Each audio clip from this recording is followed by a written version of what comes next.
الحمد لله الصلاة والسلام على أشرف رسول الله وعلى آله وصحبه أجمعين أما بعد رب اشرح لي صدري ويسر لي أمري واحلل عقدة من لساني يفقهوا قولي.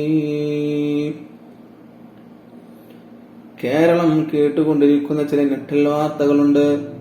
അവയിലൊന്നാണ് സംസ്ഥാനത്തെ കൗമാരക്കാരുടെ ലഹരി ഉപയോഗത്തിന്റെ കണക്കുകൾ.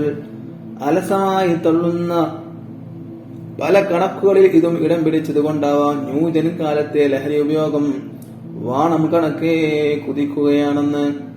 ചില കണക്കുകളുമായി ഞാൻ എന്റെ വിഷയത്തിലേക്ക് വരാം. National commission of mild rights എന്ന സംഘടന വർഷങ്ങൾക്ക് മുമ്പ് ഉത്ബുദ്ധ കേരളീയർക്ക് മുമ്പിൽ അവതരിപ്പിച്ചൊരു റിപ്പോർട്ട് ഇങ്ങനെയാണ്: സംസ്ഥാനത്ത് പുകവലിക്കുന്നവരും അതാസ്വദിക്കുകയും ചെയ്യുന്നവർ 73%, മദ്യം ലഹരി വസ്തുക്കൾ ഉപയോഗിക്കുന്നവർ 60%. 5-നും 18-നും ഇടയിൽ പ്രായമുള്ള 119 പേരെ പഠന വിധേയമാക്കിയാണ് കമ്മീഷൻ ഈ കണക്ക് സാംസ്കാരിക കേരളത്തിന് മുമ്പിൽ അവതരിപ്പിച്ചത്. പ്രിയമുള്ളവരെ, സംസ്കാരം അലങ്കാരമായി കൊണ്ട് നടക്കുന്നവർക്ക് മുമ്പിൽ ഈ കണക്കുകൾ കേവലം ഞെട്ടൽ മാത്രമാണ്. പക്ഷേ പുതുതലമുറയുടെ നല്ല ഭാവിയും രാജ്യത്തിന്റെ കെട്ടുറപ്പും ആഗ്രഹിക്കുന്നവരോട് പറയട്ടെ, നാണിച്ചു തലകുനിക്കുക. മറ്റൊരു സംഭവം കൂടി നിങ്ങൾക്ക് മുമ്പിൽ ഞാൻ നിവർത്തിവെക്കുകയാണ്. 13 വയസ്സുകാരൻ 3 വയസ്സുകാരിയെ ബലാത്സംഗം ചെയ്തു കൊന്ന കഥ സാംസ്കാരിക കേരളം വായിച്ചും കേട്ടതും തള്ളിയാണ്. അത് തള്ളിക്കളഞ്ഞൊരു കാര്യമാണ്. ലഹരിയുടെ മാസ്മരിക ലഹരിയിൽ പയ്യൻ കാണിച്ച വേലയെ പഠന വിധേയമാക്കിയ ഡോക്ടർ സിംഗ് പറഞ്ഞത് ലഹരി ഉപയോഗം കാരണം 13-കാരൻ 35-കാരന്റെ ചിന്താശരണിയിലേക്ക് എത്തിയെന്നാണ്. 3-ാം ക്ലാസ്സുകാരന്റെ ബാഗിൽ നിന്നും മദ്യക്കുപ്പി സ്കൂൾ വരാന്തയിൽ വീണടഞ്ഞ സംഭവം നമ്മുടെ കേരളത്തിൽ നിന്നായിരുന്നു. പ്രിയമുള്ളവരെ, ഹാൻസും പൻപരാഗും നാടുവാഴുകയാണെന്ന്. നിരോധനങ്ങൾ പേരിന് മാത്രമാണെന്നത് ആർക്കും അറിയുന്ന രഹസ്യം മാത്രമാണ്. നമ്മുടെ കലാലയ പരിസരങ്ങൾ ഇന്ന് ലഹരി മാഫിയകളുടെ പിടിയിൽ ഒതുങ്ങിയിട്ടുണ്ട്. LP മുതൽ മേൽപോട്ടുള്ള കുട്ടികളിൽ ലഹരി ഉപയോഗം ക്രമാതീതമായി വളർന്നു വരികയാണ്. സാംസ്കാരിക സമ്പന്നതയും ഭാവിയും ലക്ഷ്യമിട്ടാണ് ഏതൊരു രക്ഷിതാവും കുട്ടികളെ കലാലയങ്ങളിലേക്ക് പറഞ്ഞുവിടുന്നത്. എന്നാൽ കേൾക്കുന്ന വാർത്തകളും കാണുന്ന ദൃശ്യങ്ങളും ജീർണതയുടെ നാറുന്ന രംഗങ്ങളാണ്. കഞ്ചാവ് വേട്ടയുടെ വിവരണങ്ങളില്ലാതെ ഇന്ന് പത്രങ്ങളൊന്നും ഇറങ്ങുന്നില്ല. പിടിക്കപ്പെടുന്നവരിൽ നിന്നും നല്ലൊരു ശതമാനം വിദ്യാർത്ഥികളാണെന്ന് സത്യമല്ലേ? സ്കൂളുകളും കോളേജുകളും കേന്ദ്രമാക്കി ലഹരി മാഫിയ നാട് വിറപ്പിക്കുമ്പോൾ പിടിച്ചുകൊട്ടേണ്ടവർ മൗനം പാലിക്കുന്നുണ്ടോ എന്ന് ആരെങ്കിലും സംശയിച്ചു പോയാൽ അവരെ കുറ്റപ്പെടുത്താനാവില്ല. ഞാനൊരു കാര്യം ചോദിക്കട്ടെ, കൗമാരത്തെ ലഹരി ഉപയോഗത്തിലേക്ക് തള്ളിവിടുന്നതിന് പിന്നിൽ യഥാർത്ഥത്തിൽ ആരായിരിക്കും പ്രതികൾ? രക്ഷിതാക്കളാണോ, സഹപാഠികളാണോ, സമൂഹമാണോ? ആരായിരിക്കും? അതേ, ഇപ്പറഞ്ഞ ഓരോരുത്തരും തന്നെ എന്ന് തീർത്തും പറയാനാവും. രക്ഷിതാക്കളുടെ പങ്ക് വിസ്മരിച്ചുകൂടാ. ചീത്ത കൂട്ടുകെട്ട് കാരണമാകുന്നുണ്ട്. സമൂഹത്തിന്റെ നിലപാടുകൾ കുട്ടികളെ ചീത്തയാക്കുന്നുണ്ട്. രക്ഷിതാക്കളുടെ അശ്രദ്ധ, അവരുടെ അതിര് കവിഞ്ഞ ആത്മവിശ്വാസം, ഇതൊക്കെ കൗമാരക്കാരെ ലഹരിയുടെ അടിമകളാക്കി മാറ്റുന്നുണ്ട്. ലഹരിയിൽ മയങ്ങി ജീവിക്കുന്ന ഒരുത്തരെ പിടിച്ചു കൊടുത്താൽ തന്നെ രക്ഷിതാക്കളെ നിഷേധിച്ചിരിക്കും. ഇത്തരം കാര്യങ്ങൾക്ക് നമ്മുടെ നാടുകൾ എത്രയോ സാക്ഷിയായിട്ടുണ്ട്. ഇത് തന്നെയാണ് പിന്നീട് കുട്ടികളെ കനത്ത ലഹരിയുടെ ഉടമകളാക്കി മാറ്റുന്നത്. ചില കാര്യങ്ങൾ കൂടി ഉണർത്തി ഞാൻ എന്റെ പ്രസംഗം നിർത്തുകയാണ്. കുട്ടികൾ, രക്ഷിതാക്കളിൽ നിന്ന് ലഭിക്കുന്ന പണം, മാതാപിതാക്കളുടെ കലഹം, ലഹരിയുടെ ലഭ്യത, കൂട്ടുകാർക്കിടയിൽ ഹീറോ ആവാനുള്ള ആവേശം, സുലഭമായി എവിടെയും കിട്ടുന്ന ലഹരി, ഇതൊക്കെ ലഹരി വ്യാപനത്തെ ശക്തിപ്പെടുത്തുന്ന കാര്യങ്ങളാണ്. ഇവക്കെല്ലാം തടിയിടാനായാൽ മാത്രമേ ഈ സാമൂഹ്യ വിപത്തിനെ നാടുകടത്താനാവൂ. അതിനെ ആര് വിചാരിക്കണമെന്നതാണ് പ്രശ്നം. ഭരണം നടത്തുന്ന അധികാരികളാണോ, പോറ്റി വളർത്തുന്ന രക്ഷിതാക്കളാണോ, ഇവരെയെല്ലാം സഹിക്കുന്ന സമൂഹമാണോ? ചോദ്യങ്ങൾ നിങ്ങളുടെ മുമ്പിൽ വെച്ച് ഞാൻ പറയട്ടെ. ഭാവി തലമുറയെ ഷണ്ഡീകരിച്ചുകൊണ്ട് ഭാവി വാഗ്ദാനങ്ങൾ ആരോഗ്യവാന്മാരായിരിക്കുമ്പോൾ മാത്രമാണ് നമ്മുടെ രാജ്യത്തിന് നിലനിൽപ്പുണ്ടാവുക. അത് മനസ്സിലാക്കാൻ ഞാൻ നേരത്തെ പറഞ്ഞ മുഴുവൻ പേരുടെയും കൂട്ടായ്മകൾ രംഗത്ത് വരട്ടെ. ആരോഗ്യമുള്ള ഒരു ജനത അങ്ങനെ പിറവികൊള്ളട്ടെ. ഇത്രയും പറഞ്ഞുകൊണ്ട് ഞാൻ എന്റെ വാക്കുകൾ നിർത്തുന്നു. അസ്സലാമു അലൈക്കും വറഹ്മത്തുള്ളാഹി വബറകാതുഹു. الحمد لله الصلاة والسلام على أشرف رسول الله وعلى آله وصحبه أجمعين أما بعد رب اشرح لي صدري ويسر لي أمري واحلل عقدة من لساني يفقهوا قولي. ഈ മഹത്തായ വേദിയിൽ ഇസ്ലാമിക സൗഹാർദ്ദത്തെ കുറിച്ച് ഞാൻ അല്പം പറയാം. വിശ്വാസികൾ പരസ്പര സൗഹാർദ്ദത്തിൽ കഴിയണമെന്ന് വിശുദ്ധ ഇസ്ലാമിന് നിർബന്ധമുണ്ട്. കൂട്ടുകുടുംബങ്ങളും അയൽപക്ക ബന്ധങ്ങളും ഊട്ടി ഉറപ്പിച്ച് വേണം സൗഹാർദ്ദങ്ങൾ ദൃഢമാക്കാൻ. ആരുമായി സൗഹാർദ്ദം സ്ഥാപിക്കുകയാണെങ്കിലും അത് അള്ളാഹുവിന് വേണ്ടിയായിരിക്കണം. അല്ലാതിരുന്നാൽ അതിന് സ്ഥാനമുണ്ടാവുകയില്ല. അള്ളാഹുവിന്റെ മാർഗത്തിൽ സൗഹാർദ്ദത്തിലായവർക്ക് അന്ത്യനാളിൽ പ്രത്യേക തണല് ലഭിക്കും. സൗഹാർദ്ദങ്ങൾ സ്ഥാപിക്കുന്നതിന് മഹാനായ നബി സല്ലല്ലാഹു അലൈഹി വസല്ലം തങ്ങൾ ഏറെ പ്രോത്സാഹനം നൽകിയിരുന്നതായി ചരിത്രത്തിൽ കാണാനാകും.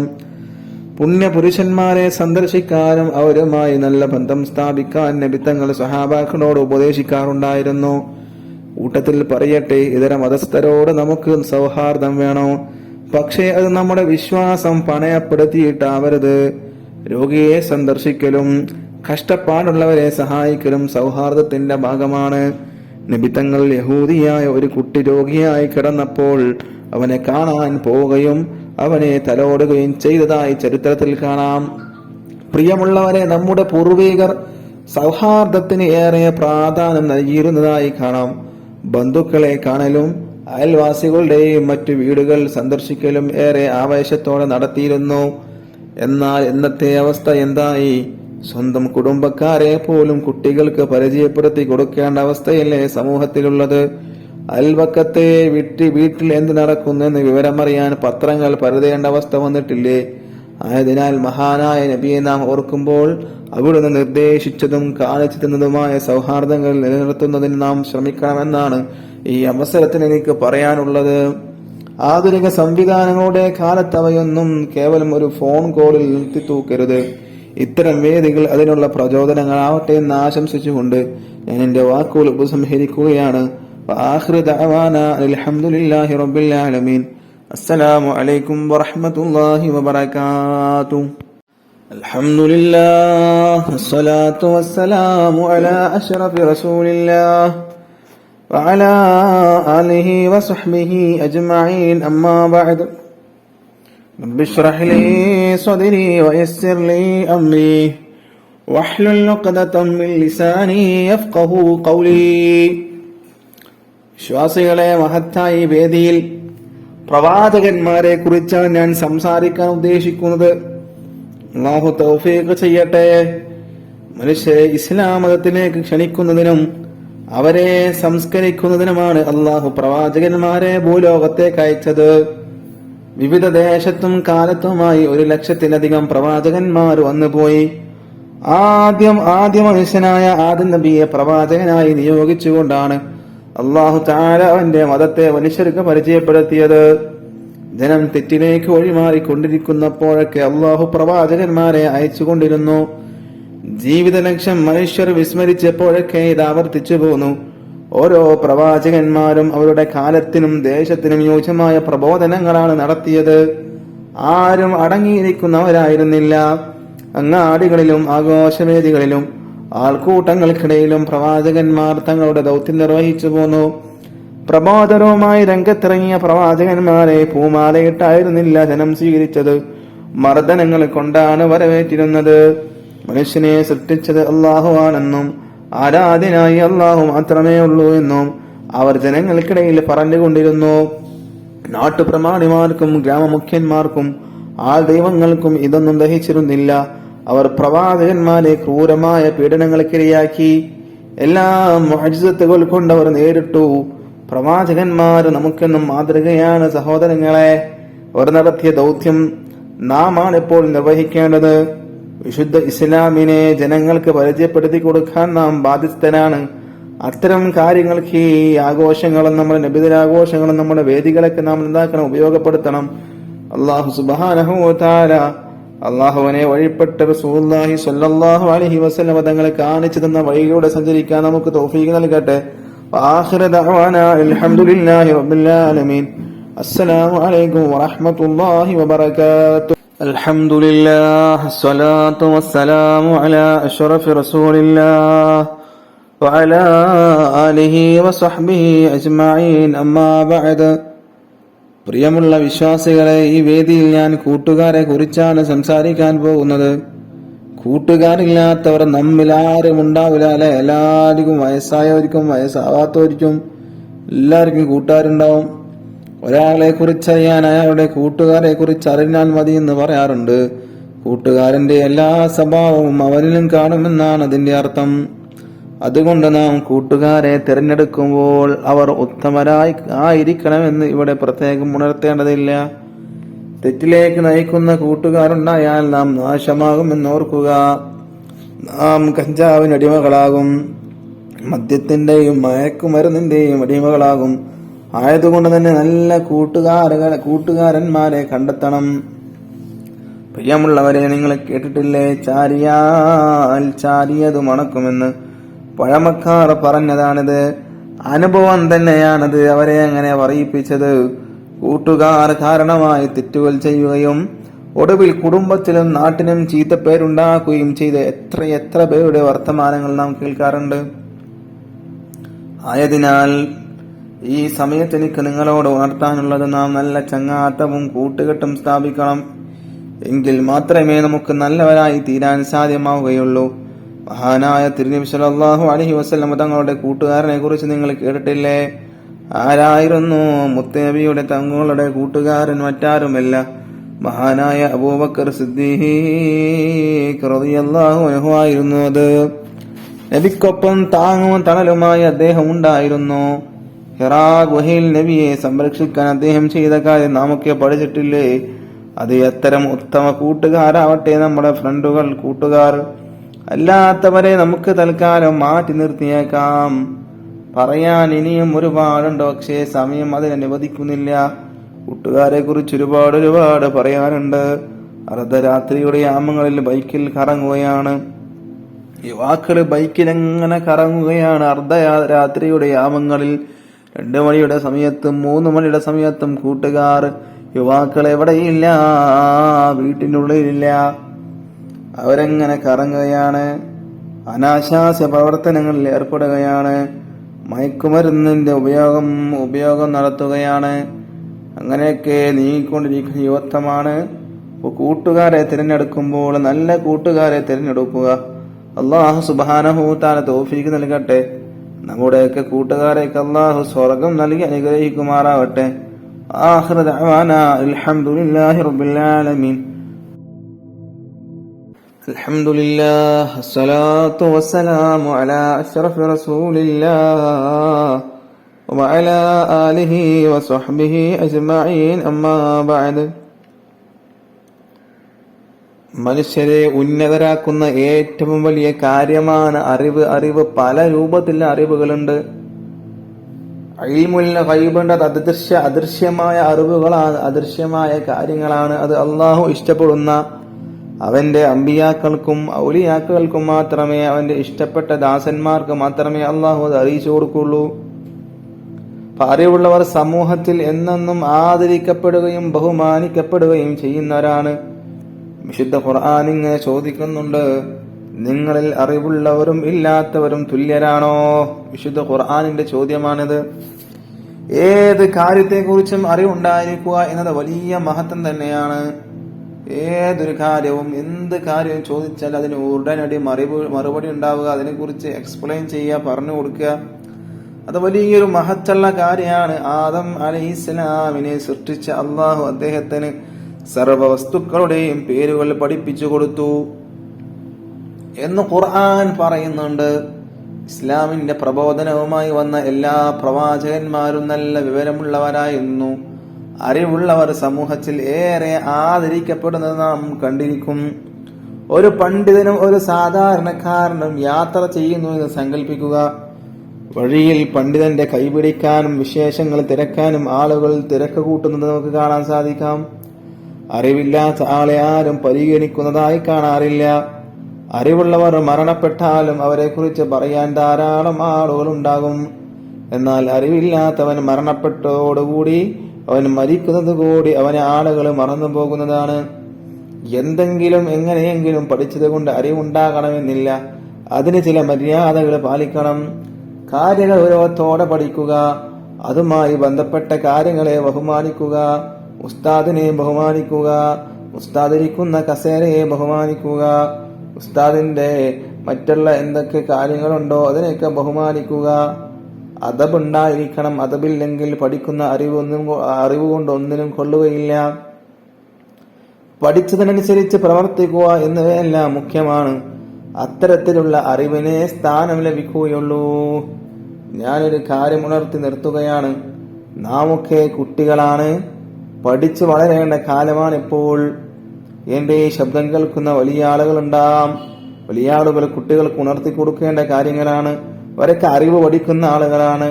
അവരൊക്കെ നിങ്ങൾ ഓർമ്മപ്പെടുത്തി കൊടുക്കുക. പഠിച്ചു വളരേണ്ട കാലമാണിപ്പോൾ. അവസരങ്ങൾ ധാരാളം ഉണ്ടായിട്ടും നാം ഒന്നും അത് ഉപയോഗപ്പെടുത്തുന്നില്ല. ഒരുപാട് വർഷങ്ങൾക്ക് മുന്നേ പഠിക്കാനുള്ള സൗകര്യങ്ങളില്ല, അവസരങ്ങളില്ല. അതുകൊണ്ട് അവർക്ക് പഠിക്കാനുള്ള വഴികൾ ഉണ്ടായില്ലാത്തത് കാരണം അവർ എവിടെയും എത്തിയിട്ടില്ല. എങ്കിലും അന്ന് കഷ്ടപ്പെട്ട് പഠിച്ച് വളർന്ന ആളുകൾ ഒരുപാട് വലിയ നിലയിലെത്തിയിട്ടുണ്ട്. ഇപ്പോൾ ആർക്കോ വേണ്ടി പഠിക്കുകയാണ് പലരും. ഉമ്മ വഴക്ക് പറയുമോ, ഉസ്താദ് കണ്ണുരുട്ടുമോ എന്നൊക്കെ പേടിച്ചാണ് നമ്മിൽ പലരും പഠിക്കുന്നത്. ഇതുകൊണ്ട് നാം ഒരിക്കലും പുരോഗതി ഉണ്ടാവുകയില്ല. മാത്രമല്ല നമ്മെ ആദരിക്കപ്പെടുകയുമില്ല. ആയതിനാൽ നാം അറിവിന്റെ മഹത്വം ഉൾക്കൊള്ളണമെന്നും നല്ല അറിവുള്ളവനായി തീരണമെന്നും ഞാൻ പ്രാർത്ഥിച്ചുകൊണ്ട് എന്റെ പ്രസംഗം നിർത്തുന്നു. വആഖിറു ദഅവാനാ അൽഹംദുലില്ലാഹി റബ്ബിൽ ആലമീൻ. അസ്സലാമു അലൈക്കും വറഹ്മത്തുള്ളാഹി വബറകാതുഹു. അൽഹംദുലില്ലാഹ് സ്വലാത്തു വസ്സലാമു അലാ അഷ്റഫി റസൂലില്ലാഹ് വഅലാ ആലിഹി വസഹ്ബിഹി അജ്മഈൻ. അമ്മാ ബഅദ്. ഇസ്ലാം മതത്തെ കുറിച്ചാണ് ഞാൻ നിങ്ങളോട് സംസാരിക്കുന്നത്. 900 മതങ്ങളുള്ള ലോകത്താണ് നാം ഇന്ന് ജീവിക്കുന്നത്. ഇതിൽ നിന്നും ഇസ്ലാം മതം തീർത്തും വ്യത്യസ്തമാണ്. അത് ലോക സൃഷ്ടാവായ അല്ലാഹുവിന്റെ മതമാണ് എന്നത് തന്നെയാണ് കാരണം. മനുഷ്യരെയും അണ്ഡകടാഹത്തിലെ അഖിലത്തെയും സൃഷ്ടിക്കുകയും പരിപാലിക്കുകയും ചെയ്യുന്ന അല്ലാഹു മനുഷ്യകുലത്തിന്റെ രക്ഷക്കും സുരക്ഷക്കും നൽകിയതാണ് ഇസ്ലാം മതം. ലോകത്ത് എത്ര തന്നെ മതങ്ങൾ ഉണ്ടായാലും ശരി, അള്ളാഹുവിന്റെ അരികിൽ അവ സ്വീകാര്യമല്ലെന്ന് വിശുദ്ധ ഖുർആൻ വ്യക്തമാക്കിയിട്ടുണ്ട്. ഭൗതിക ലോകത്ത് ജീവിക്കാൻ വിട്ട മനുഷ്യർക്ക് ജീവിതന്റെ നേർരേഖ അവന്റെ സൃഷ്ടാവ് തന്നെയാണ്. അവന്റെ ജീവിതത്തിന്റെ നേർരേഖ അവന്റെ സൃഷ്ടാവ് തന്നെയാണ്, പടച്ചോൻ തന്നെയാണ്. കാലങ്ങൾക്കും ദേശങ്ങൾക്കും അനുസരിച്ച് ചില പരിഷ്കാരങ്ങൾ വരുത്തി അതിന്റെ സമ്പൂർണതയെ പ്രവാചകൻ സല്ലല്ലാഹു അലൈഹി വസല്ലമയിലൂടെ പൂർത്തിയാക്കി. ഇനിയൊരു പുതുക്കലിനോ പരിഷ്കാരത്തിനോ ആവശ്യമില്ലാത്ത വിധം അത് സമ്പൂർണമാക്കിയിട്ടുണ്ട്. വിശുദ്ധ മതത്തിന്റെ കർമ്മങ്ങളും ആചാരങ്ങളും വിശ്വാസങ്ങളും കേവലം ചടങ്ങുകൾ മാത്രമല്ല. അങ്ങനെ നോക്കിക്കാണുന്ന ചിലരുണ്ട്, കേവലം അതൊരു ചടങ്ങുകൾ മാത്രമാണ്. പക്ഷെ അത് ചടങ്ങുകളല്ല, യുക്തിക്കും വ്യക്തിക്കും തീർത്തും യോജ്യവും ബോധ്യവുമാണവ. മനുഷ്യന്റെ ജീവിത ലക്ഷ്യം എന്താണെന്ന് ഇസ്ലാം പറയുമ്പോൾ ഒരു പ്രത്യേക ശാസ്ത്രത്തിനും പറയാൻ സാധ്യമില്ല എന്നത് തന്നെ ഇസ്ലാമിന്റെ അന്തസത്ത ഉയർത്തി കാണിക്കുന്ന ഒന്നാണ്. മനുഷ്യന്റെ ചലന നിശ്ചലനങ്ങളിലെല്ലാം ഈ ഇസ്ലാമിന്റെ ഇടപെടലുകളുണ്ട്. മാത്രമല്ല, മുസ്ലിമായ ഒരാൾ ഇസ്ലാമിന്റെ ചട്ടക്കൂട്ടിൽ തന്നെ ഒതുങ്ങി ജീവിക്കണമെന്നും ഇസ്ലാം നിഷ്കർഷിക്കുന്നു. അങ്ങനെയുള്ളവർ മാത്രമേ മുസ്ലിമാവുള്ളൂ. ഇത് പേരിന് മുസ്ലിമും തോന്നിയതുപോലെ നടക്കുക, മുടി മോഡലാക്കി വെട്ടുക, നെരിയാണിക്കടിയിൽ വസ്ത്രങ്ങൾ ധരിക്കുക, കൂട്ടുകാരനെ അല്ലെങ്കിൽ അയൽവാസിയെ ചീത്ത വിളിക്കുക, തെറിവാക്കുകൾ ഉപയോഗിക്കുക, സംസ്കാരമില്ലാതെ നടക്കുക, സംസ്കാരമില്ലാതെ സംസാരിക്കുക, ഇതൊക്കെ ഒരു മുസ്ലിമിന് യോജിച്ചതല്ല. മുഅ്മിനീങ്ങളെ, മുസ്ലിമാണെന്നാൽ അള്ളാഹുവിനെ വഴിപ്പെട്ട് റസൂലുള്ളാഹി സ്വല്ലല്ലാഹു അലൈഹി വസല്ലം തങ്ങളെ കാണിച്ചു തന്ന വഴിയിലൂടെ സഞ്ചരിക്കണം. ചീത്ത വിളിക്കാതെ 5 വക്ത് നിസ്കരിച്ച് അള്ളാഹുവിനെ പേടിച്ച് അള്ളാഹുവിനെ ഭയപ്പെട്ട് അള്ളാഹു കാണുന്നുണ്ട് എന്നുള്ള ബോധത്തിൽ മുസ്ലിമായ പുരുഷന്മാരും സ്ത്രീകളും നടക്കണം.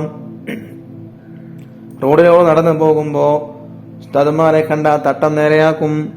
പക്ഷേ അതിനേക്കാൾ വലിയ ലോകം തന്നെ പടക്കപ്പെട്ട അള്ളാഹു സുബ്ഹാനഹു തആല മുകളിലുണ്ട്. അവനെല്ലാം കാണുന്നുണ്ട് എന്നുള്ള ബോധം ആർക്കില്ല? സ്ത്രീകൾക്കില്ല, മനുഷ്യകുലത്തിന് തന്നെ ഇല്ല. അതൊക്കെ നാം സൂക്ഷിച്ച് അള്ളാഹുവിനെ വഴിപ്പെട്ട് ജീവിച്ചാൽ മാത്രമേ നമുക്ക് സ്വർഗം കരസ്ഥമാക്കാൻ കഴിയുകയുള്ളൂ. ലോകത്തെ സൃഷ്ടിച്ച നാഥന്റെ മതം ഇസ്ലാം മാത്രമാണെന്നും അത് സ്വീകരിച്ചാൽ മാത്രമേ മനുഷ്യർക്ക് രക്ഷയുള്ളൂ എന്ന് നാം മനസ്സിലാക്കുക. വിശുദ്ധമായ മതത്തെ അടിയുറച്ച് ജീവിക്കാൻ അള്ളാഹു നമുക്ക് ഭാഗ്യമേകട്ടെ എന്ന് പ്രാർത്ഥിച്ചുകൊണ്ട് ഞാൻ നിർത്തുന്നു.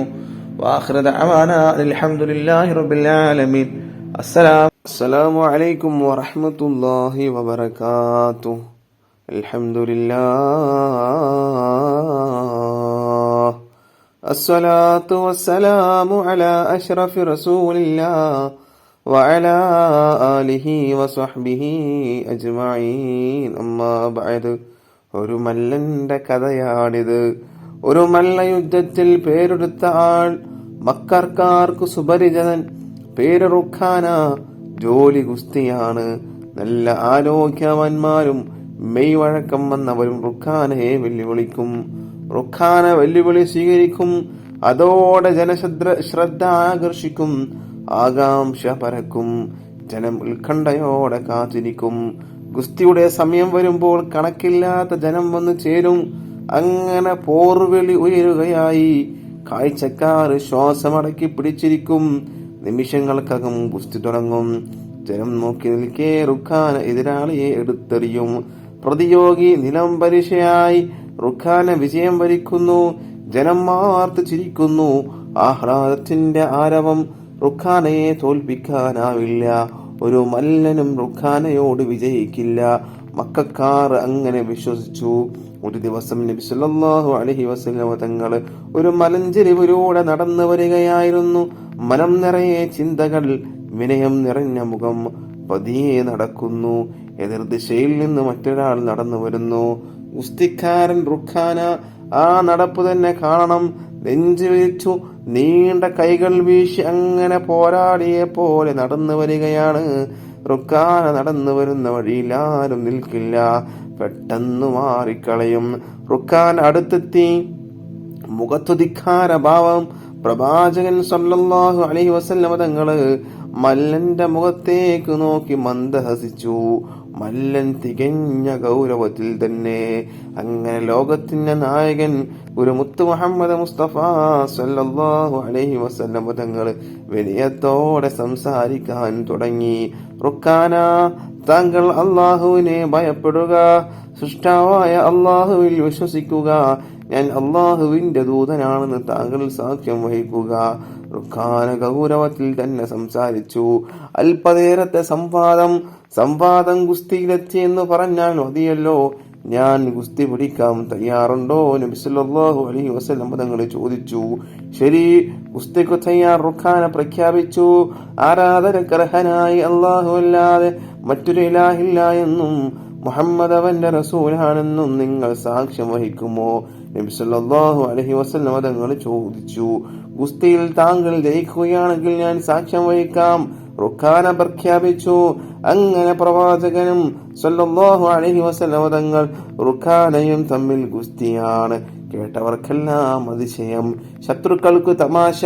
ആളുകൾ കൂടിക്കൂടി വന്നു. ഗോദ ഒരുങ്ങി. മൽപിടുത്തം തുടങ്ങി. പ്രതിയോഗികൾ ഏറ്റുമുട്ടി. ഇത് വിചാരിച്ചതുപോലെയല്ല.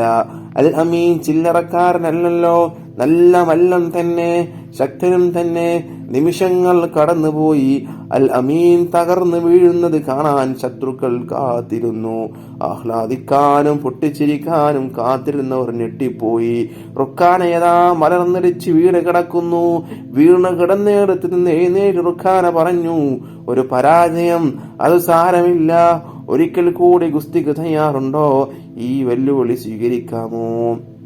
ഒരിക്കൽ കൂടിയാവാം. നബി സല്ലല്ലാഹു അലൈഹി വസല്ലം തങ്ങൾ സമ്മതിച്ചു. വീണ്ടും ഗുസ്തി, ശക്തമായ ഏറ്റുമുട്ടൽ. ശത്രുക്കൾ ശ്വാസമടക്കി പിടിച്ചു കാത്തിരിക്കുന്നു. വീണ്ടും ഞെട്ടൽ. റുഖാന വീണ്ടും തളർന്നു വീണു. ഈ പരാജയം കാര്യമാക്കേണ്ട. ഒരിക്കൽ കൂടി ഗുസ്തിക്ക് തയ്യാറുണ്ടോ? റുഖാന ഉച്ചത്തിൽ വിളിച്ചു ചോദിച്ചു. ഞാൻ തയ്യാർ. നബി സല്ലല്ലാഹു അലൈഹി വസല്ലം തങ്ങൾ സമ്മതിച്ചു. 3-ാം തവണയും ഏറ്റുമുട്ടി. ഉഗ്രമായ ഗുസ്തിയായിരുന്നു അത്. ആളുകൾ നോക്കി നിന്നു. റുക്കാന വീണ്ടും പരാജയപ്പെട്ടു. ഇത്തവണ റുക്കാൻ നിശബ്ദനായി. റുക്കാന, നിങ്ങൾ സത്യസാക്ഷ്യം വഹിക്കുന്നില്ലേ? നബി സല്ലല്ലാഹു അലൈഹി വസല്ലം തങ്ങൾ ചോദിക്കുന്നു. റുക്കാനയുടെ ചുണ്ടുകൾ ചലിച്ചു. ആരാധനക്കർഹനായി അല്ലാഹു അല്ലാതെ മറ്റൊരു ഇലാഹില്ല എന്നും മുഹമ്മദ് അവന്റെ റസൂലാണെന്നും ഞാനിതാ സാക്ഷ്യം വഹിച്ചു കൊള്ളുന്നു.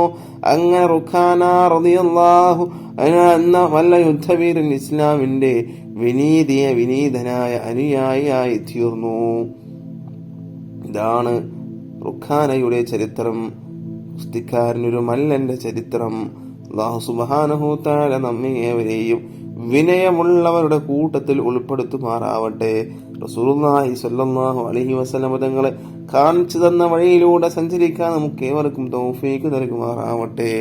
അസ്സലാമു അലൈക്കും വറഹ്മത്തുള്ളാഹി വബറകാതുഹു. അസ്സലാമു അലൈക്കും വറഹ്മത്തുള്ളാഹി വബറകാതുഹു. അൽഹംദുലില്ലാഹ് അസ്സലാത്തു വസ്സലാമു അലാ അഷ്റഫി റസൂലില്ലാഹ് വഅലാ ആലിഹി വസഹ്ബിഹി അജ്മഈൻ. അമ്മാ ബഅദ്. സ്വർഗലോകം, ആ സ്വർഗലോകം ലഭിക്കാൻ ക്ഷമ കൈകൊള്ളണം. ബനൂ മഖ്സൂം ദിവസങ്ങളോളം മർദ്ദനം തുടരുകയാണ്. അടിയും ഇടിയും കൊണ്ട് ശരീരം തകർന്നു പോയിരിക്കുകയാണ്. ശ്വാസ തടസ്സം നേരിട്ടിരിക്കുകയാണ്. മുറിവുകളിലൂടെ രക്തം ഒഴുകി പോയിക്കൊണ്ടിരിക്കുകയാണ്. ഒടുവിൽ മർദ്ദനത്തിനിടയിൽ യാസിർ റളിയല്ലാഹു അൻഹു മരിച്ചു. ഇന്നാ ലില്ലാഹി വ ഇന്നാ ഇലൈഹി റാജിഊൻ. എല്ലാവരും അല്ലാഹുവിനുള്ളതാകുന്നു, അവനിലേക്കു തന്നെ മടക്കപ്പെടും. അടുത്ത ഇര സുമയ്യ ബീവിയാണ്. ബനൂ മഖ്സൂം അബൂ ജഹലിനോട് പറഞ്ഞു, ധിക്കാരിയായ യാസിറിന്റെ ഭാര്യയാണിവൾ. ഇവളെ മര്യാദ പഠിപ്പിക്കാൻ നിങ്ങളെ ഏൽപ്പിക്കുകയാണ്. ഇവളുടെ പേര് സുമയ്യ എന്നാണ്. അവന്റെ മതത്തിൽ നിന്ന് ഇവളെ മടക്കിക്കൊണ്ടുവരുവാൻ നിങ്ങൾക്ക് കഴിയുമോ? അക്കാര്യം ഞാൻ ഏറ്റു. ഇവളെ ഞാൻ ലാത്തയിലേക്ക് മടക്കും. സുമയ്യയും കൊണ്ട് അബൂജഹല് പോയി. അബൂജഹലിന്റെ കരുത്തേറിയ കരങ്ങൾ സുമയ്യ റളിയല്ലാഹു അൻഹായുടെ ശരീരത്തിൽ ആനുപതിച്ചു. എന്നിട്ട് ചോദിച്ചു, നീ ഇസ്ലാമിൽ നിന്ന് മടങ്ങുന്നുണ്ടോ? ഞാൻ ഏകനായ അല്ലാഹുവിൽ വിശ്വസിക്കുന്നു, അവന്റെ റസൂലിലും വിശ്വസിക്കുന്നു. ഇനിയൊരു മടക്കമില്ല. അങ്ങനെ വീണ്ടും മർദ്ദനം. അബലയായ പെണ്ണിന്റെ മുമ്പിൽ തോൽക്കുകയില്ല. മൂർച്ചയേറിയ കുന്തവുമായി വന്നു.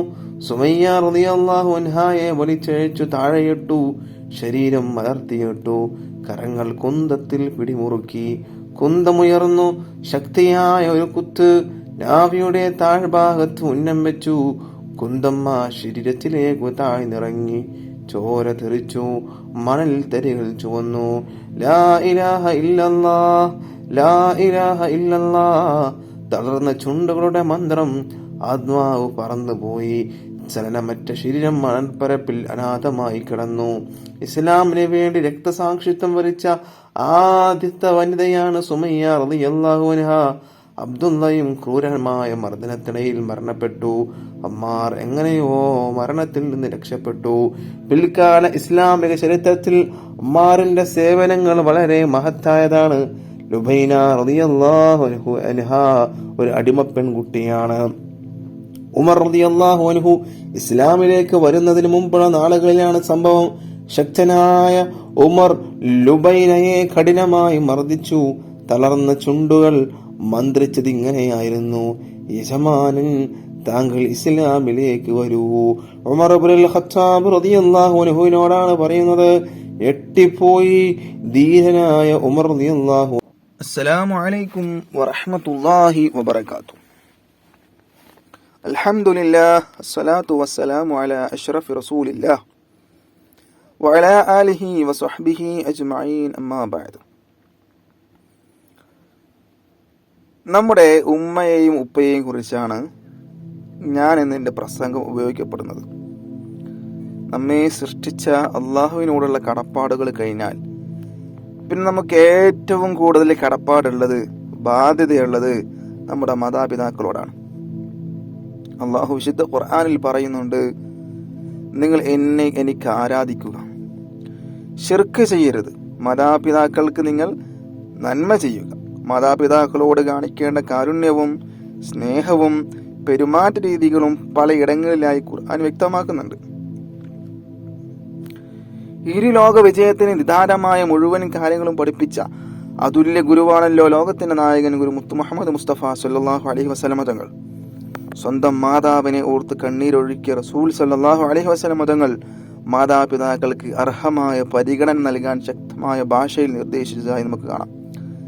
മാതാപിതാക്കൾ സ്വർഗ കവാടങ്ങളാണെന്ന് തിരുദൂതർ നമ്മെ പഠിപ്പിച്ചു. പ്രിയ സുഹൃത്തുക്കളെ, നമ്മുടെ ജീവിതത്തിന് അർത്ഥവും വെളിച്ചവും തന്നത് മാതാപിതാക്കളാണ്. ആയതിനാൽ അവരോട് ആദരവോടെ മാത്രമേ നാം പെരുമാറാവൂ. അവരോട് അനുവർത്തിക്കേണ്ട മര്യാദകളും കടപ്പാടുകളും അതിന്റെ ശ്രേഷ്ഠതകളും വിശദീകരിക്കുന്ന ഉപദേശങ്ങൾ നബി സല്ലല്ലാഹു അലൈഹി വസല്ലമ തങ്ങൾ നിരവധി നടത്തിയിട്ടുണ്ട്.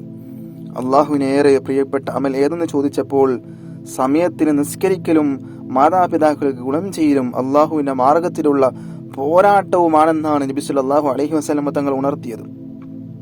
ആധുനിക സമൂഹത്തിൽ മാതാപിതാക്കൾ സമൂഹത്തിന് ബാധ്യതയാകുന്നിടത്തേക്ക് കാര്യങ്ങൾ എത്തിക്കപ്പെട്ടിരിക്കുന്നു എന്നതാണ് യാഥാർത്ഥ്യം. പ്രായമാകുന്തോറും സ്വാതന്ത്ര്യമേകേണ്ട മക്കൾ മാതാപിതാക്കളെ വൃദ്ധസദനങ്ങളിൽ കൊണ്ടുവിടുന്ന അവസ്ഥ എത്ര വേദനാജനകമാണ്. ഇതിന് പുറമെ അവരെ ചീത്ത വിളിക്കുന്നവരും കുറവല്ല. അവർക്കെതിരെ ശാപവാക്കുകൾ ഉയർത്തുന്നവരും സമൂഹത്തിൽ കാണാം. അത്തരക്കാർക്ക് മുമ്പിൽ മഹാനായ തിരുനബി സല്ലല്ലാഹു അലൈഹി വസല്ലമയുടെ ഒരു വാക്കെടുത്ത് വെച്ച് ഞാൻ നിർത്തുകയാണ്. നബി സല്ലല്ലാഹു അലൈഹി വസല്ലമ തങ്ങൾ പറഞ്ഞു, മാതാപിതാക്കളെ ശപിക്കുന്നത് വൻ ദോഷങ്ങളിൽപ്പെട്ടതാണ്. മാതാപിതാക്കളെ എങ്ങനെയാണ് ശപിക്കുക എന്ന് ഒരാൾ നബി സല്ലല്ലാഹു അലൈഹി വസല്ലമയോട് ചോദിച്ചു. അപ്പോൾ നബി സല്ലല്ലാഹു അലൈഹി വസല്ലമ തങ്ങൾ പറഞ്ഞു, ഒരാൾ മറ്റൊരാളുടെ പിതാവിനെ ചീത്ത പറഞ്ഞാൽ അവൻ തിരിച്ച് ഇവന്റെ പിതാവിനെയും ചീത്ത പറയും. അവന്റെ ഉമ്മയെ ചീത്ത പറഞ്ഞാൽ അവൻ ഇവന്റെ ഉമ്മയെയും ചീത്ത പറയും. ആയതിനാൽ തിരുനബിയുടെ ജന്മദിനം ആഘോഷിക്കുന്ന ഈ വേദിയിൽ എന്റെ ശബ്ദം ശ്രവിക്കുന്ന മുഴുവൻ ആളുകളോടും ഞാൻ ഉണർത്തുന്നു, നാം നബിയുടെ വാക്കുകളും വിശുദ്ധ ഖുർആനിന്റെ വചനങ്ങളും ഉൾക്കൊള്ളുക. മാതാപിതാക്കൾ നമ്മുടെ വിലമതിക്കാനാവാത്ത സ്വത്തായി നാം കാണുക. അപ്പോൾ ഞാൻ ഇവിടെ പറഞ്ഞ കാര്യം നിങ്ങൾക്ക് മനസ്സിലായിട്ടുണ്ടാവും. ഒരാൾ മറ്റൊരാളുടെ ഉപ്പയെ ചീത്ത പറഞ്ഞാൽ, പിതാവിനെ ചീത്ത പറഞ്ഞാൽ നമ്മുടെ പിതാവിനെ ചീത്ത പറയുന്നത് പോലെയാണ്. മറ്റൊരാളുടെ മാതാവിനെ ചീത്ത പറഞ്ഞാൽ അത് നമ്മുടെ മാതാവിനെ ചീത്ത പറയുന്നത് പോലെയാണ്. അപ്പോൾ നമ്മൾ മാതാപിതാക്കളോട് ആദരവും ബഹുമാനവും അവർക്ക് കൊടുക്കേണ്ട എല്ലാ ആനുകൂല്യങ്ങളും നമ്മൾ ചെയ്തു കൊടുക്കണം. അവരോട് നമ്മൾ ഏറെ കടപ്പെട്ടവരാണ്. അള്ളാഹു സുബ്ഹാനഹു തആല കഴിഞ്ഞ റസൂലുള്ളാഹി സ്വല്ലല്ലാഹു അലൈഹി വസല്ലം തങ്ങൾ കഴിഞ്ഞാൽ നമുക്ക് ഏറ്റവും കൂടുതൽ ബാധ്യതയുള്ളത്, അള്ളാഹുവിനോടുള്ള കടപ്പാടുകൾ കഴിഞ്ഞാൽ നമുക്ക് ഏറ്റവും കൂടുതൽ ബാധ്യതയുള്ളത് നമ്മുടെ മാതാപിതാക്കളോടാണ് എന്ന് മാത്രം പറഞ്ഞുകൊണ്ട് ഞാൻ എൻ്റെ പ്രസംഗം അവസാനിപ്പിക്കുകയാണ്. ഇൻഷാ അല്ലാഹ് അള്ളാഹു സുബ്ഹാനഹു തആല നമ്മെ ഇരു ലോകത്തും വിജയിപ്പിക്കുമാറാവട്ടെ എന്ന ദുആയോടെ പ്രാർത്ഥനയോടെ ഞാൻ അവസാനിപ്പിക്കുകയാണ്. وآخر دعوانا أن الحمد لله رب العالمين. السلام عليكم ورحمة الله وبركاته. السلام عليكم ورحمة الله وبركاته. പ്രിയമുള്ള മുഅ്മിനീങ്ങളെ, ഞാൻ ഇന്നിവിടെ സംസാരിക്കാൻ വേണ്ടി പോകുന്നത് മഹാനായ മുത്ത് മുഹമ്മദ് മുസ്തഫ സല്ലല്ലാഹു അലൈഹി വസല്ലം തങ്ങളുടെ ജന്മദിനം കൊണ്ട് അനുഗ്രഹീതമായി മഹത്തായ സന്ദർഭത്തിൽ സമയത്തിൽ അവിടുത്തെ ജന്മദിനാഘോഷത്തെ കുറിച്ച് പറയാനാണ് ഉദ്ദേശിക്കുന്നത്. മുഅ്മിനീങ്ങളെ, ലോകമാകെ തിരുനബി സല്ലല്ലാഹു അലൈഹി വസല്ലമയുടെ ജന്മദിനം ആഘോഷിക്കുന്ന ആഹ്ലാദകരമായ സമയമാണിത്. കണ്ണും കാതും കൂർപ്പിച്ച് വെച്ച് ആർക്കും കാണാനും കേൾക്കാനും കഴിയുന്നതാണ് ജന്മദിനാഘോഷത്തിന്റെ ആരവങ്ങൾ. മണ്ണും വെണ്ണും തോരണങ്ങൾ കൊണ്ട് അലങ്കരിതമാണ്. ഗഗനനീലിമയിൽ നക്ഷത്രങ്ങൾ വർണ്ണമഴ പൊഴിക്കുന്നത് കാണുന്നില്ലേ? എന്താണ് ഇതിന് കാരണം? മറ്റൊന്നുമല്ല, ഈ ലോക സൃഷ്ടിപ്പിന് കാരണക്കാരായ തിരുനബി സല്ലല്ലാഹു അലൈഹി വസല്ലം തങ്ങളുടെ ജന്മദിനാഘോഷത്തിന്റെ ആഹ്ലാദം തന്നെ. ആ സ്നേഹ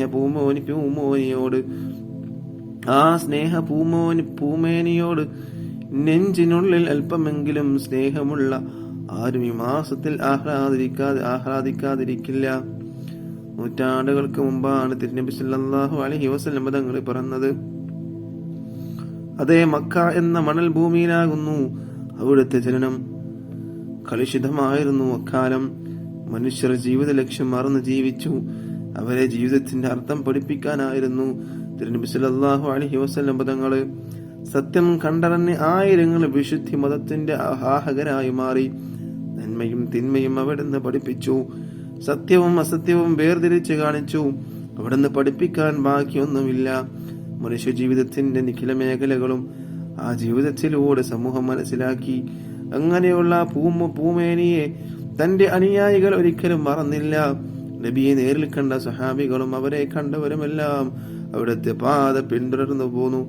നബിയുടെ കാലത്തും അവർക്ക് ശേഷവും നബി സല്ലല്ലാഹു അലൈഹി വസല്ലമയുടെ ജന്മദിനം ആഘോഷിച്ചതിന് ഒരുപാട് തെളിവുകൾ കാണാനാവും. നബിയുടെ അവധാനങ്ങൾ പാടാനായി പ്രത്യേകം വേദി നബി സല്ലല്ലാഹു അലൈഹി വസല്ലമ തങ്ങൾ ഒരുക്കി നൽകിയിരുന്നു.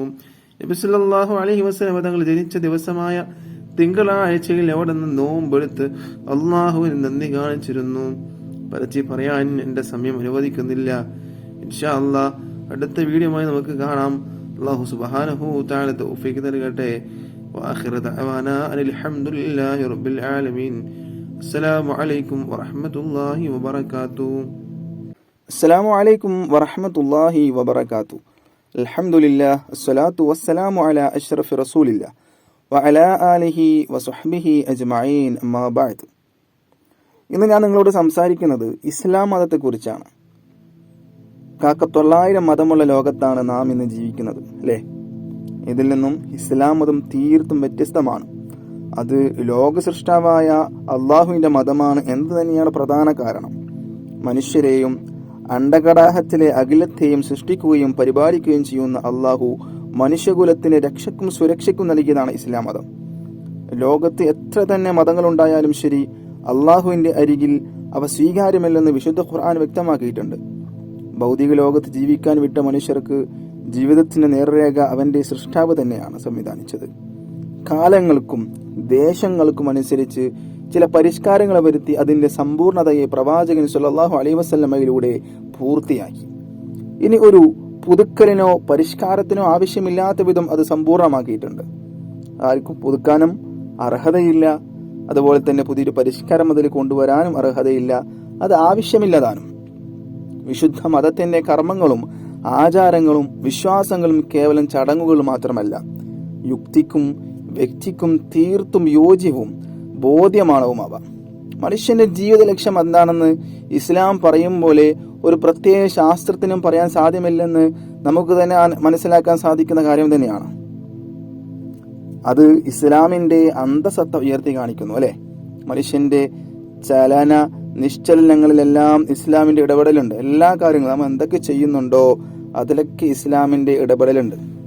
നമ്മൾ ഭക്ഷണം കഴിക്കുമ്പോൾ, അല്ലെങ്കിൽ വാഹനത്തിൽ കയറുമ്പോൾ, മറ്റുള്ളവരോട് സംസാരിക്കുമ്പോൾ, മറ്റുള്ള കാര്യങ്ങൾ ചെയ്യുമ്പോൾ, വസ്ത്രങ്ങൾ ധരിക്കുമ്പോൾ, അങ്ങനെ എല്ലാ കാര്യങ്ങളിലും ചെറുതും വലുതുമായ എല്ലാ കാര്യങ്ങളിലും ഇസ്ലാമിന്റെ ഇടപെടലുകളുണ്ട്.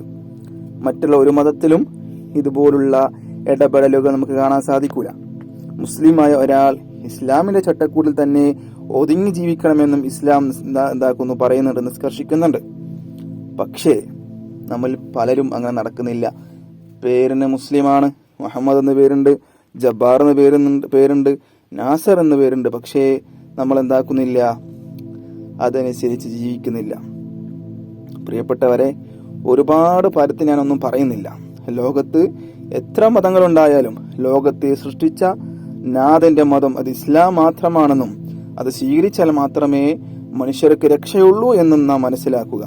വിശുദ്ധമായ ആ മതത്തിൽ അടിയുറച്ച് ജീവിക്കാൻ അള്ളാഹു നമുക്കും നമുക്ക് വേണ്ടപ്പെട്ടവർക്കും നമ്മുടെ കൂട്ടുകാർക്കൊക്കെ അള്ളാഹു സുബ്ഹാനഹു തആല തൗഫീഖ് നൽകട്ടെ എന്ന് മാത്രം പ്രാർത്ഥിച്ചുകൊണ്ട് ഞാൻ എൻ്റെ പ്രസംഗം അവസാനിപ്പിക്കുകയാണ്.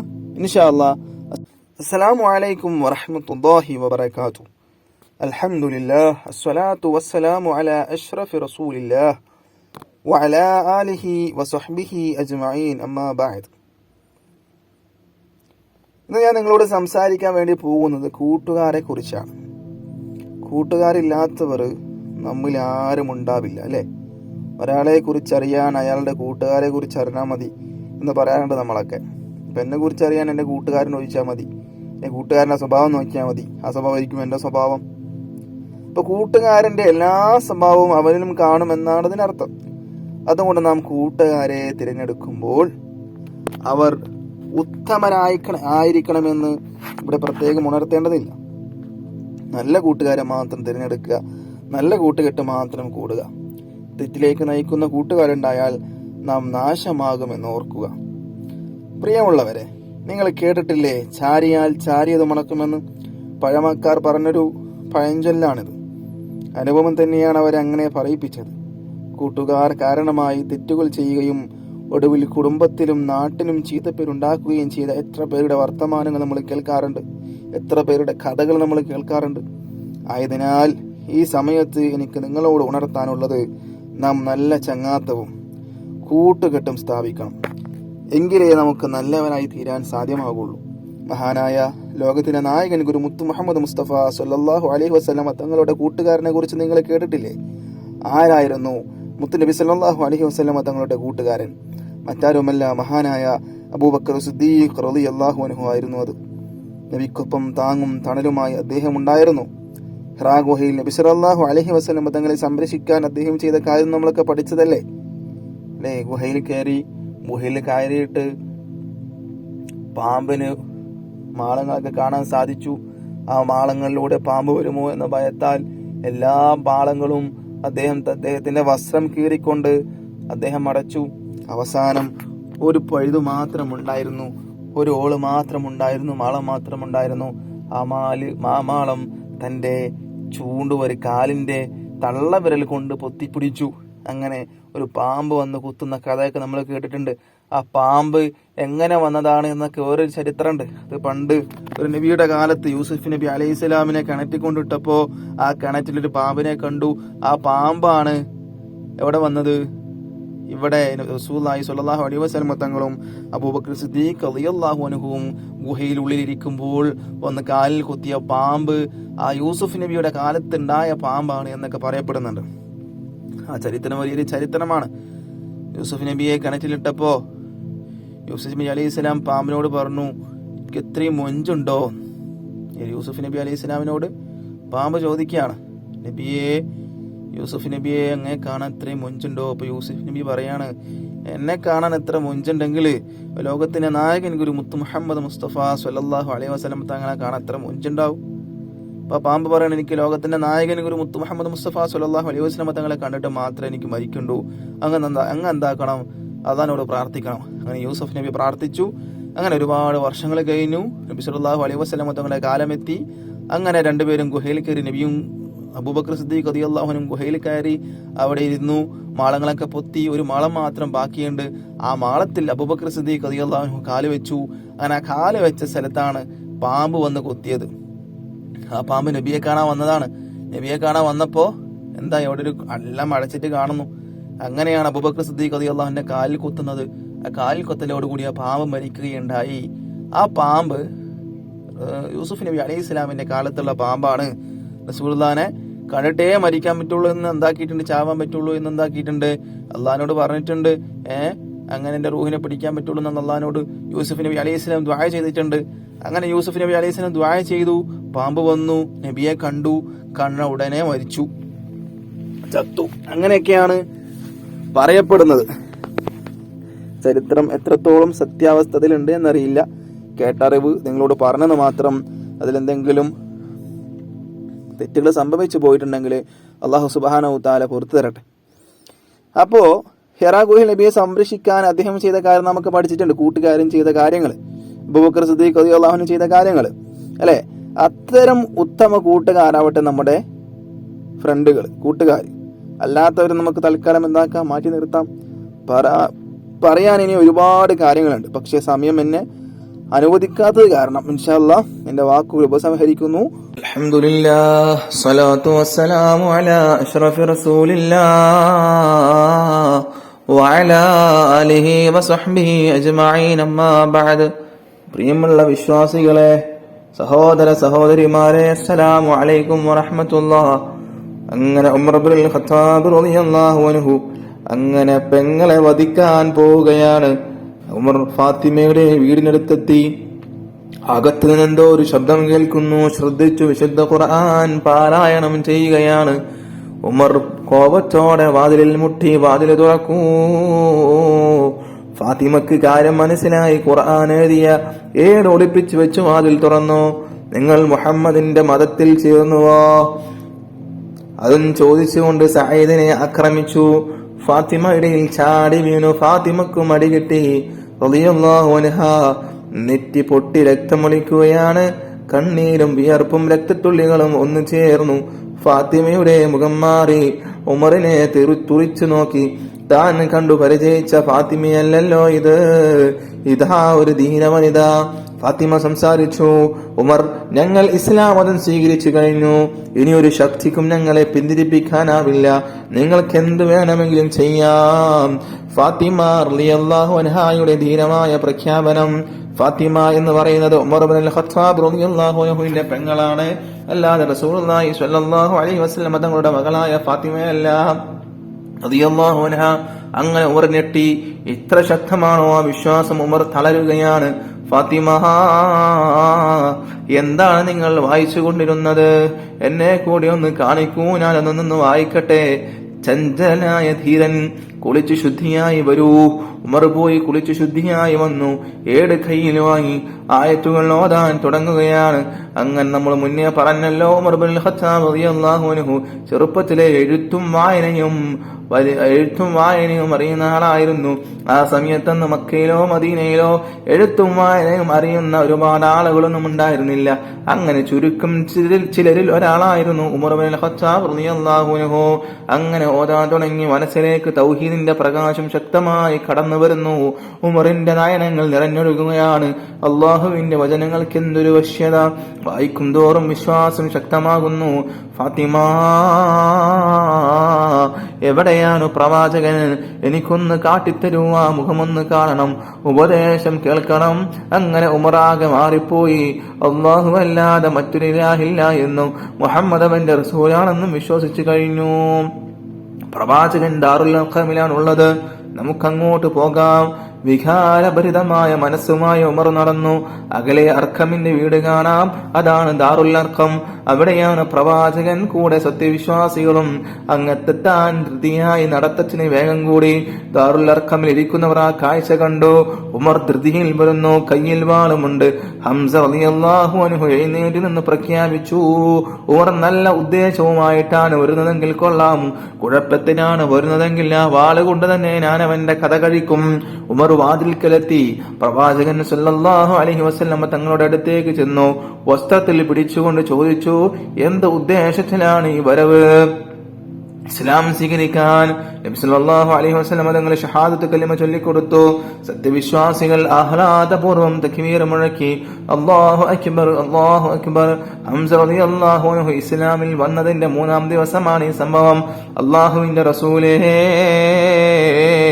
നാം സത്യദീനിന്റെ അനുയായികളല്ലേ? ഇസ്ലാം പരസ്യമായി പ്രചരിപ്പിക്കണം. നമുക്ക് കഅബയുടെ അടുത്തേക്ക് പോകാം. ആ അഭിപ്രായം സ്വീകരിക്കപ്പെട്ടു. 2 വരിയായി അവർ പുറപ്പെട്ടു.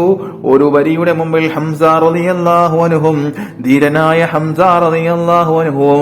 മറ്റേ വരിയുടെ മുമ്പിൽ ധീരനായ ഉമർ ഇബ്നുൽ ഖത്താബ് റളിയല്ലാഹു അൻഹും. സത്യവിശ്വാസികൾ നീങ്ങുകയാണ്. തക്ബീർ ധ്വനികൾ മുഴങ്ങി. അവർ കഅബാലയത്തിനടുത്തെത്തി. ഷിർക്കിന്റെ ശക്തികൾ പകച്ചു നോക്കുകയാണ്. അവർ സ്വന്തം കണ്ണുകളെ വിശ്വസിക്കാൻ പ്രയാസം. ഇത് ഉമർ തന്നെയാണോ? മുഹമ്മദിന്റെ തലയെടുക്കാൻ പോയ ആള് ആ പ്രസ്ഥാനത്തിന്റെ ശക്തനായ വാക്താവായി തിരിച്ചു വന്നിരിക്കുന്നു. ഇതെന്തൊരതിശയം! ഖുറൈശികൾ പരസ്പരം നോക്കി. ഇതേവരെ സ്വീകരിച്ച മാർഗങ്ങൾ പോരാ. മക്കയുടെ യുവത്വങ്ങളാണ് മുഹമ്മദിന്റെ ഇരുവശത്തും നിലയുറപ്പിച്ചിരിക്കുന്നത്. എങ്ങനെ നേരിടും? ഖുറൈശികളുടെ മനസ്സിൽ വെപ്രാളം. എപ്പോഴും അപ്പോഴും തക്ബീർ ധ്വനികൾ കാതുകളിൽ അലയടിക്കുന്നു. അല്ലാഹു അസ്സലാമു അലൈക്കും വറഹ്മത്തുള്ളാഹി വബറകാതുഹു. അൽഹംദുലില്ലാഹ് അസ്സലാത്തു വസ്സലാമു അലാ അഷ്റഫി റസൂലില്ലാഹ് വഅലാ ആലിഹി വസഹ്ബിഹി അജ്മഈൻ. അമ്മാ ബഅദു. മക്കയിലെ ധീരനായ ചെറുപ്പക്കാരനാണ് ഹംസ. അബ്ദുൽ മുത്തലിബിന്റെ മകൻ, അബൂ ത്വാലിബിന്റെയും അബ്ദുള്ളയുടെയും സഹോദരൻ. ഇടയ്ക്കിടെ നായാട്ടിന് പോകുമായിരുന്നു. ധീരനായ യോദ്ധാവും നായാട്ടുകാരനുമാണ് അദ്ദേഹം. ഒരു ദിവസം നായാട്ടിന് പോയി. വൈകുന്നേരം മടങ്ങി വരികയാണ്. വഴിയിൽ വെച്ചൊരു പരിചാരികയെ കണ്ടു. അവരുടെ മുഖം ദുഃഖം കൊണ്ട് വാടിയിരുന്നു. ഹംസ അവരുടെ മുഖത്തേക്ക് നോക്കി. എന്ത് പറ്റി എന്നർത്ഥത്തിൽ. പരിചാരിക ദുഃഖം കലർന്ന സ്വരത്തിൽ പറയുകയാണ്, താങ്കൾ ധീരനാണ്, യോദ്ധാവാണ്. പക്ഷേ പറഞ്ഞിട്ടെന്ത് കാര്യം? എന്താ കാര്യം? ഹംസ ചോദിച്ചു. താങ്കളുടെ സഹോദരപുത്രനില്ലേ മുഹമ്മദ്, അബൂജഹൽ ഇന്ന് എന്തൊക്കെയാണ് ചെയ്തു കൂട്ടിയത്? ഹംസ ഒന്ന് ഞെട്ടി. മക്കയിലെ സംഭവങ്ങളൊക്കെ ശ്രദ്ധിക്കാറുണ്ട്, സഹോദരപുത്രന്റെ വാക്കുകൾ കേട്ടിട്ടുണ്ട്, അതൊക്കെ ശരിയല്ലേ എന്ന് തോന്നിയിട്ടുമുണ്ട്, പക്ഷേ അതിൽ ചേർന്നിട്ടില്ല. അബൂജഹൽ എന്ത് ചെയ്തു? ഹംസ റളിയല്ലാഹു അൻഹു ചോദിക്കുകയാണ്. അന്ന് ഹംസ റളിയല്ലാഹു അൻഹു ഇസ്ലാം സ്വീകരിച്ചിട്ടില്ല. വല്ലാതെ ചീത്ത പറഞ്ഞു, ആക്ഷേപിച്ചു, പിന്നെ തലയിൽ മണ്ണുവാരിയിട്ടു. താങ്കളത് കാണണമായിരുന്നു, നീ അത് കണ്ടോ എന്ന് പരിചാരികയോട് ചോദിക്കുകയാണ്. പരിചാരിക പറഞ്ഞു, അതെ ഞാൻ കണ്ടു, എനിക്ക് വലിയ ദുഃഖം തോന്നി, ഞാനൊരു അബലയല്ലേ, കണ്ട് സഹിക്കാനല്ലേ കഴിയൂ. ഹംസയുടെ മുഖത്തേക്ക് കോപം ഇരച്ചു കയറി. ഈ ധിക്കാരം പൊറിപ്പിച്ചുകൂടാ, തന്റെ സഹോദര പുത്രന്റെ തലയിൽ മണ്ണുവാരിയിടാൻ ഇവൻ എന്തധികാരം? കയ്യിൽ അമ്പും വില്ലുമാണ്. നേരെ കഅബയുടെ അടുത്തേക്ക് കുതിച്ചു. പ്രമുഖന്മാര് പലരും ഇരിക്കുന്നു. അബുൽ ഹക്കം ഇടിവെട്ടുമ്പോൾ ഒരു വിളി, നീ എന്റെ സഹോദര പുത്രനെ ആക്രമിച്ചുവല്ലേ? വില്ല് കൊണ്ട് തന്നെ കിട്ടിയൊരടി. അബുൽ ഹക്കം, നീ എന്തിനെന്റെ സഹോദര പുത്രനെ ആക്രമിച്ചു? ഏകനായ അള്ളാഹുവിലേക്ക് ജനങ്ങളെ ക്ഷണിച്ചതിനാണോ? മുഹമ്മദ് അള്ളാഹുവിന്റെ റസൂലാണെന്ന് പ്രഖ്യാപിച്ചതിനാണോ? എന്ത് തെറ്റിനാണ് നീ മുഹമ്മദിനെ ആക്രമിച്ചത്? അബുൽ ഹക്കം, എന്നാൽ ഇതാ കേട്ടോളൂ, അള്ളാഹു അല്ലാതെ മറ്റൊരു ഇലാഹില്ല എന്നും അവന് യാതൊരു പങ്കുകാരുമില്ലെന്നും മുഹമ്മദ് അവന്റെ റസൂലാണെന്നും ഞാൻ ഇതാ സാക്ഷ്യം വഹിക്കുന്നു. ഖുറൈശി പ്രമുഖന്മാർ ഞെട്ടിപ്പോയി. എന്തൊരു പ്രഖ്യാപനം! ഹംസയെ ആക്രമിക്കാൻ ചിലർ ചാടി എണീറ്റു. അബൂജഹൽ വരെ തടഞ്ഞു. അവരെ തടഞ്ഞിട്ട് പറയുകയാണ്, ഞാൻ ഹംസയുടെ സഹോദരനെ ആക്രമിച്ചത് ശരിയാണ്, അതിലുള്ള രോഷം കൊണ്ടാണ് എന്നെ അടിച്ചത്, സാരമില്ല, ഹംസയുടെ കോപം നടങ്ങട്ടെ. ഹംസയെ ആക്രമിച്ചാൽ അതൊരു ആഭ്യന്തര കലഹമായി മാറുമെന്ന് അബൂജഹലിന് അറിയാം. അങ്ങനെ സംഭവിച്ചാൽ അത് മുഹമ്മദിന് സഹായമാകും. അതൊഴിവാക്കാൻ വേണ്ടിയാണ് അങ്ങനെ ചെയ്തത്. സ്വല്ലല്ലാഹു അലൈഹി വസല്ലം. ഹംസ നേരെ പ്രവാചകന്റെ സമീപത്തെത്തി. താൻ ഇസ്ലാം മതം സ്വീകരിച്ച കാര്യം അറിയിച്ചു. ദാറുൽ അർഖമിൽ സന്തോഷം. ഹംസ റളിയല്ലാഹു അൻഹുവിന്റെ സ്നേഹിതനാണ് ഉമർ റളിയല്ലാഹു അൻഹു. ഉമർ റളിയല്ലാഹു അൻഹു നേരത്തെ ഇസ്ലാമിന്റെ ശത്രുവായിരുന്നു. ജാഹിലിയ കാലത്ത് എഴുത്തും വായനയും ശീലിച്ചവർ വളരെ കുറവായിരുന്നു. അക്കാലത്ത് എഴുതാനും വായിക്കാനും പഠിച്ച ആളായിരുന്നു ഉമർ റളിയല്ലാഹു അൻഹു. അധികായനും ധീരനും. ഇസ്ലാമിന്റെ ശത്രുക്കൾ വട്ടം കൂടിയിരുന്ന് ചർച്ച നടത്തി. ഇസ്ലാം മതം തുടച്ചു നീക്കാൻ ഒറ്റ മാർഗമേ ഉള്ളൂ, മുഹമ്മദിനെ വധിക്കുക സ്വല്ലല്ലാഹു അലൈഹി വസല്ലം. അനന്തര ഫലങ്ങൾ ഇപ്പോൾ നോക്കണ്ട, കാര്യം നടക്കട്ടെ. ആർക്കാണ് അവനെ വധിക്കാൻ കഴിയുക? ആളുകൾ പരസ്പരം നോക്കി, ആരും മുന്നോട്ട് വരുന്നില്ല. കരുത്തനായ ഉമറിന് സഹിക്കാനായില്ല. ചാടി എണീറ്റ് വിളിച്ചു പറഞ്ഞു, ഞാൻ മുഹമ്മദിനെ വധിക്കും. ഉമർ റളിയല്ലാഹു അൻഹു ഇസ്ലാം സ്വീകരിക്കുന്നതിന് മുന്നേയുള്ള കാര്യമാണിത്, ചരിത്രമാണിത്. ഊരിയ വാളുമായി അങ്ങനെ ഉടനെ പുറപ്പെട്ടു. വഴിയിൽ വെച്ച് സ്നേഹിതനെ കണ്ടുമുട്ടി നഈം ഇബ്നു അബ്ദില്ല. ഉമർ, താങ്കൾ എങ്ങോട്ടാണ്? നഈം ചോദിച്ചു. പുതിയ മതവുമായി വന്ന മുഹമ്മദിനെ വധിക്കാൻ പോവുകയാണ്. ധീരമായ മറുപടി. മുഹമ്മദിനെ വധിക്കുന്നതിന് മുമ്പ് ഒരു കാര്യം ചെയ്യണം. നഈം പറഞ്ഞു. അതെന്താ? പറയൂ ഉമർ. താങ്കളുടെ കുടുംബത്തെ ശരിയാക്കണം. കുടുംബത്തിൽ എന്താണ് കുഴപ്പം? താങ്കളുടെ സഹോദരി ഫാത്തിമയും ഭർത്താവ് സഈദും മുഹമ്മദിന്റെ മതം സ്വീകരിച്ചിരിക്കുന്നു സല്ലല്ലാഹു അലൈഹി വസല്ലം. എങ്കിൽ അവരെ ആദ്യം കാണാമെന്ന് പറഞ്ഞുകൊണ്ട് ഉമർ ഇബ്നുൽ ഖത്താബ് റളിയല്ലാഹു അൻഹു അങ്ങനെ ഓടുകയാണ്. ഇസ്ലാം മതം സ്വീകരിക്കുന്നതിന് മുന്നെയാണ് ഈ സംഭവം. സഹോദരങ്ങളെ ശ്രദ്ധിക്കണം. ഇസ്ലാം മതം സ്വീകരിച്ചിട്ടാണ് ഇത് സംഭവിക്കുന്നത്, നിങ്ങൾ തെറ്റിദ്ധരിക്കരുത്. ഇസ്ലാം മതം സ്വീകരിക്കുന്നതിന് മുന്നെയാണ് ഈ സംഭവം നടക്കുന്നത്. അങ്ങനെ ഉമർ ഇബ്നുൽ ഖത്താബ് അങ്ങനെ ഓടുകയാണ് കുടുംബത്തിലേക്ക്, പെങ്ങളുടെ അരികിൽ. അസ്സലാമു അലൈക്കും വറഹ്മത്തുള്ളാഹി വബറകാതുഹു. അൽഹംദുലില്ലാഹ് അസ്സലാത്തു വസ്സലാമു അലാ അഷ്റഫി റസൂലില്ലാഹ് വഅലാ ആലിഹി വസഹ്ബിഹി അജ്മഈൻ. അമ്മാ ബഅദ്. ഇനി നമുക്ക് മിഅ്റാജിന്റെ കഥ പറയാം. അലി റളിയല്ലാഹു അൻഹുവിന്റെ സഹോദരിയാണ് ഉമ്മുഹാനി റളിയല്ലാഹു അൻഹ.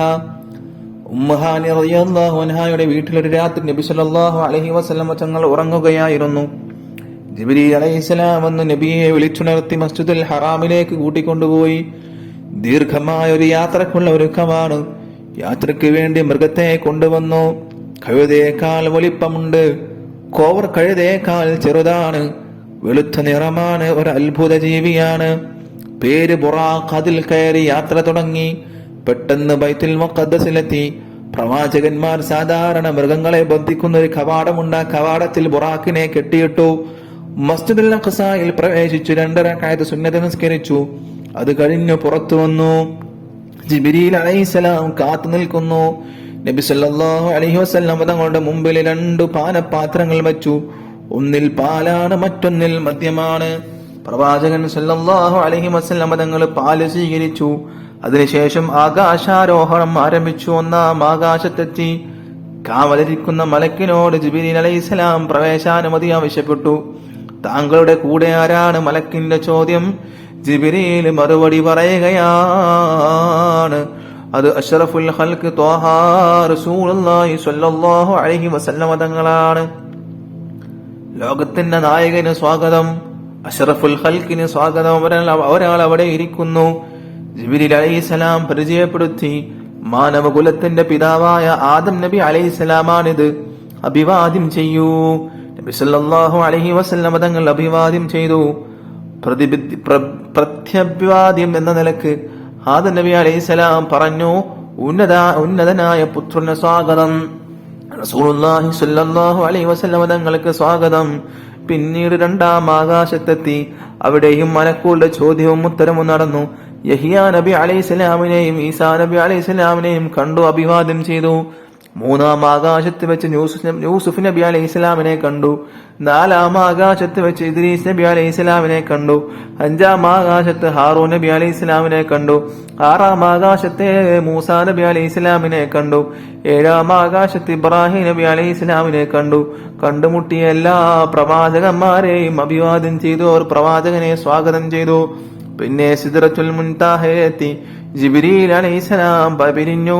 ഇനി ഒറ്റയ്ക്കുള്ള യാത്രയാണ്. സർവശക്തനായ അള്ളാഹുവുമായി സംഭാഷണം നടത്തൂ. അങ്ങനെ നടന്നു.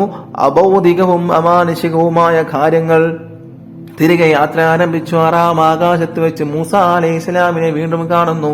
അള്ളാഹുവിന്റെ സന്നിധിയിൽ നിന്നും എന്തൊരു സമ്മാനവുമായിട്ടാണ് താങ്കൾ വരുന്നത്? മൂസാ നബി അലൈഹിസ്സലാം ചോദിച്ചു. ദിവസേന 50 വക്ത് നിസ്കാരം നബി സല്ലല്ലാഹു അലൈഹി വസല്ലം തങ്ങൾ പറഞ്ഞു. താങ്കളുടെ സമുദായത്തിന് 50 വക്ത് നിസ്കാരം നിർവഹിക്കാൻ കഴിയില്ല, മടങ്ങിപ്പോവുക, എണ്ണം കുറച്ചു തരാൻ ആവശ്യപ്പെടുക. നബി സല്ലല്ലാഹു അലൈഹി വസല്ലം തങ്ങൾ തിരിച്ചുപോയി. 5 നേരത്തെ നിസ്കാരം കുറച്ചു കിട്ടി. 45 നേരത്തെ നിസ്കാരവുമായി വന്നു. 50 നേരത്തെ നിസ്കാരം കുറച്ചു കിട്ടിയിട്ട് 45 ദിവസത്തെ നിസ്കാരവുമായി വന്ന് തെറിഞ്ഞപ്പോൾ മൂസാ നബി അലൈഹിസ്സലാം പറഞ്ഞു, ഇത് വളരെ ബുദ്ധിമുട്ടാണ്, മടങ്ങിപ്പോവുക. 50ഉം 45ഉം നിങ്ങളുടെ സമുദായത്തിനെ കൂടെ നിസ്കരിക്കാൻ കഴിയില്ല. 9 തവണ ഇത് ആവർത്തിച്ചൊടുവിൽ 5 നേരത്തെ നിസ്കാരവുമായി വന്നു. വീണ്ടും പോകാൻ മൂസാ നബി അലൈഹിസ്സലാം നിർബന്ധിച്ചതാണ്. പക്ഷേ നബി സല്ലല്ലാഹു അലൈഹി വസല്ലം തങ്ങൾ പോയില്ല. ഇനിയും മടങ്ങിപ്പോകാൻ എനിക്ക് ലജ്ജ തോന്നുന്നു. അപ്പോൾ അള്ളാഹുവിന്റെ സന്ദേശമുണ്ടായി, 5 നേരത്തെ നിസ്കാരത്തിന് 50 നേരത്തെ നിസ്കാരത്തിന്റെ പ്രതിഫലമുണ്ട്. 1 നേരത്തെ നിസ്കാരത്തിന് 10 ഇരട്ടി പ്രതിഫലം. അസ്സലാമു അലൈക്കും വറഹ്മത്തുള്ളാഹി വബറകാതുഹു. ബഹുമാന്യരായ പ്രിയപ്പെട്ട ശ്രോതാക്കളെ, അൽഹംദുലില്ലാഹ് വസ്സലാത്തു വസ്സലാമു അലാ അഷ്റഫി റസൂലില്ലാഹ് വഅലാ ആലിഹി വസഹ്ബിഹി അജ്മഈൻ, അമ്മാ ബഅദ്. ഇന്ന് ഞാൻ നിങ്ങളോട് സംസാരിക്കുന്നത് അറിവിനെ കുറിച്ചാണ്. നമ്മിൽ പല ആളുകൾക്കും അറിവുള്ളവരാണ്, അല്ലേ? കൂടുതൽ ആളുകളും, ഭൂരിഭാഗം ആളുകളും അറിവുള്ള ആളുകളാണ്. അറിവ് കൂടിയാലും പ്രശ്നമാണ്, അറിവില്ലെങ്കിലും പ്രശ്നമാണ്. മനുഷ്യരെ ഉന്നതനാക്കുന്ന ഏറ്റവും വലിയ കാര്യമാണ് അറിവ്. അറിവുള്ളവർ സമൂഹത്തിൽ എന്നെന്നും ആദരിക്കപ്പെടുകയും ബഹുമാനിക്കപ്പെടുകയും ചെയ്യും. ഇതൊക്കെ നമ്മൾ കാണുന്ന, നമ്മുടെ ഇരു കണ്ണുകളാൽ കാണുന്ന സംഭവങ്ങളാണ്, അല്ലെ? അറിവുള്ള ആളുകളെ ആദരിക്കപ്പെടുകയും ചെയ്യും, ബഹുമാനിക്കപ്പെടുകയും ചെയ്യും. വിശുദ്ധ ഖുർആൻ ഇങ്ങനെ ചോദിക്കുന്നുണ്ട്, നിങ്ങളിൽ അറിവുള്ളവരും ഇല്ലാത്തവരും തുല്യരാണോ? അറിവെന്ന് പറയുമ്പോൾ എല്ലാ തരത്തിലുള്ള അറിവും ഇതിൽപ്പെടും. ഭൗതികപരമായ അറിവായിക്കോട്ടെ, അല്ലെങ്കിൽ മതപരമായ അറിവായിക്കോട്ടെ, എല്ലാവരും ഇതിൽപ്പെടും. എന്തറിവുള്ള ആളുകളാണെങ്കിലും ജനങ്ങൾ എന്താക്കും? ആദരിക്കപ്പെടുകയും ബഹുമാനിക്കപ്പെടുകയും ചെയ്യും. വിശുദ്ധ ഖുർആൻ ഇങ്ങനെ ചോദിക്കുന്നുണ്ട്, നിങ്ങളിൽ അറിവുള്ളവരും ഇല്ലാത്തവരും തുല്യരാണോ? ഏത് കാര്യത്തെക്കുറിച്ചും അറിവുണ്ടായിരിക്കുക എന്നത് വലിയ മഹത്വം തന്നെയാണ്. ആദം അലൈഹിസ്സലാമിനെ സൃഷ്ടിച്ച അള്ളാഹു അദ്ദേഹത്തിന് സർവ്വ വസ്തുക്കളുടെയും പേരുകൾ പഠിപ്പിച്ചു കൊടുത്തു, അല്ലെ? അത് നബിക്ക് എല്ലാ വസ്തുക്കളുടെ പേരും പഠിപ്പിച്ചു കൊടുത്തു. അതെന്താക്കുന്നുണ്ട്? ഖുർആൻ പറയുന്നുണ്ട്, ഇസ്ലാമിന്റെ പ്രബോധനവുമായി വന്ന എല്ലാ പ്രവാചകന്മാരും നല്ല വിവരമുള്ളവരായിരുന്നു. ഒരു പ്രവാചകന് വിവരമില്ലാത്ത ഒരാൾ നമുക്ക് കാണാൻ സാധിക്കില്ല. എല്ലാ പ്രവാചകന്മാരും വളരെ വിവരമുള്ള, വളരെ ബുദ്ധിശാലിയും നല്ല കഴിവുള്ള ആളുകളുമായിരുന്നു.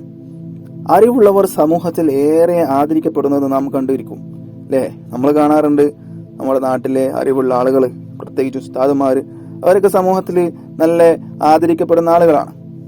ഒരു പണ്ഡിതനും ഒരു സാധാരണക്കാരനും യാത്ര ചെയ്യുന്നു എന്ന് സങ്കല്പിക്കുക.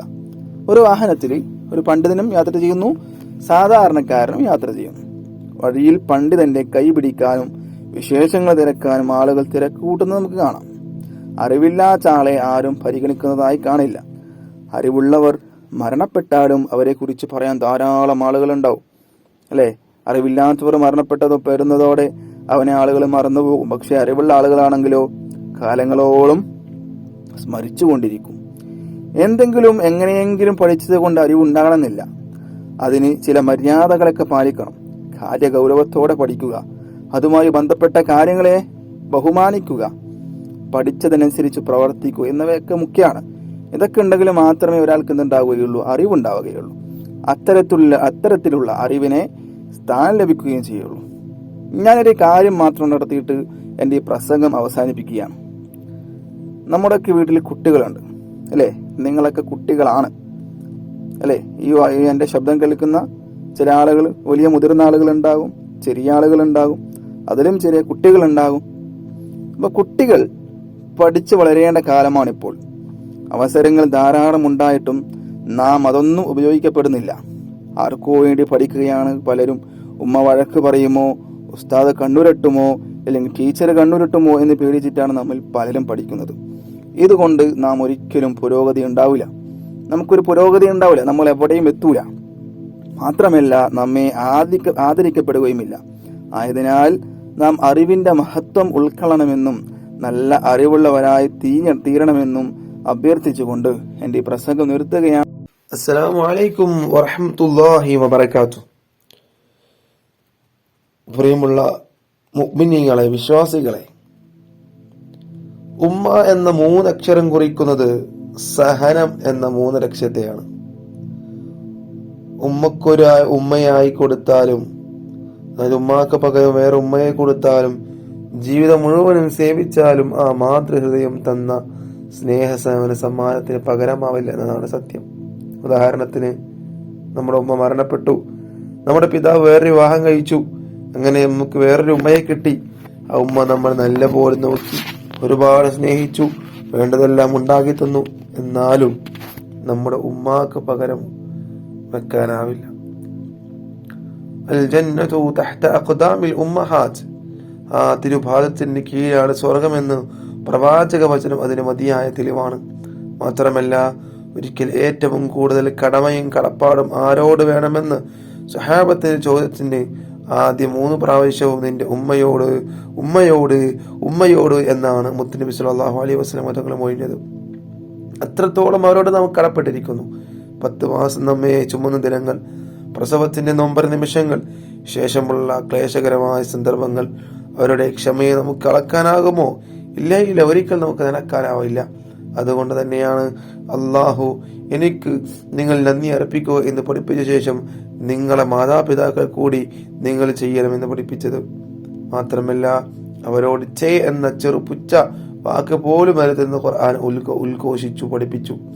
എന്നാൽ ആധുനിക സന്താനങ്ങൾ ഈ സഹനസ്ത്യങ്ങളെയെല്ലാം ചവിട്ടിമറിച്ച് ഖുർആനികാധ്യാപനം തൃണവൽക്കരിച്ച് മുത്തുനബിയുടെ മൊഴിമുത്തിന്മേൽ കടാര വെച്ച് ഉമ്മമാരെ വീട്ടിന്റെ പടി കടത്തി വൃദ്ധസദനത്തിലേക്ക് തള്ളുന്ന അതിയതനീയ രംഗമാണ് ദൃശ്യശ്രാവ്യ സോഷ്യൽ വാർത്താ മീഡിയകളിലൂടെ നാം അനുദിനം കണ്ടുകൊണ്ടിരിക്കുന്നത്. പ്രായമാവുമ്പോൾ മാതാവ് അവർക്ക് ഭാരമാവുന്നു പോലും. എല്ലാ പച്ചിലയും ഒരു ദിനം പഴുക്കുമെന്ന സത്യത്തെ ഇവർ അറിവോടെ നിഷേധിക്കുന്നു. എന്നാൽ കുട്ടിക്കാലത്ത് നമ്മുടെ നേട്ടങ്ങൾക്ക് മാത്രം കൂപ്പുകൂട്ടിയ സ്നേഹസ്വരൂപമായ ഉമ്മയെ ഏത് സമയത്തും കാലത്തും സേവിക്കണമെന്നാണ് മുത്തുനബി നമ്മെ ഓർമ്മപ്പെടുത്തിയിട്ടുള്ളത്. ഒരിക്കൽ ഒരു സ്വഹാബി തിരുസന്നിധിയിൽ വന്നുകൊണ്ട് യുദ്ധാനുമതിക്കായി തേടുകയുണ്ടായി. തിരുദൂതർ ചോദിച്ചു, നിങ്ങൾക്ക് പ്രായമായ ഉമ്മയുണ്ടോ? അതെ എന്ന് പറഞ്ഞപ്പോൾ തങ്ങൾ പറഞ്ഞു, എന്നാൽ അവരെ പരിചരിക്കുക, അതാണ് ജിഹാദിനേക്കാൾ യുദ്ധത്തിനേക്കാൾ മഹനീയം പുണ്യമുള്ളത്.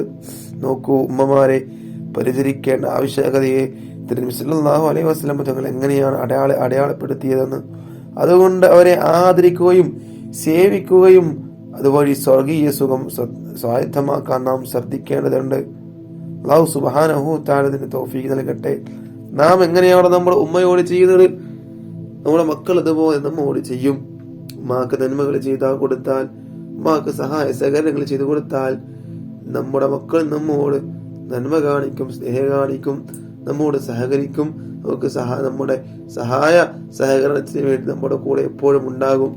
അല്ലാഹു സുബ്ഹാനഹു തആല അതിന് തൗഫീഖ് നൽകട്ടെ എന്ന് പറഞ്ഞുകൊണ്ട് ഞാൻ നിർത്തുന്നു. അസ്സലാമു അലൈക്കും വറഹ്മത്തുള്ളാഹി വബറകാതുഹു. അൽഹംദുലില്ലാഹ് അസ്സലാത്തു വസ്സലാമു അലാ അഷ്റഫി റസൂലില്ലാഹ് വഅലാ ആലിഹി വസഹ്ബിഹി അജ്മഈൻ. അമ്മാ ബഅദ്.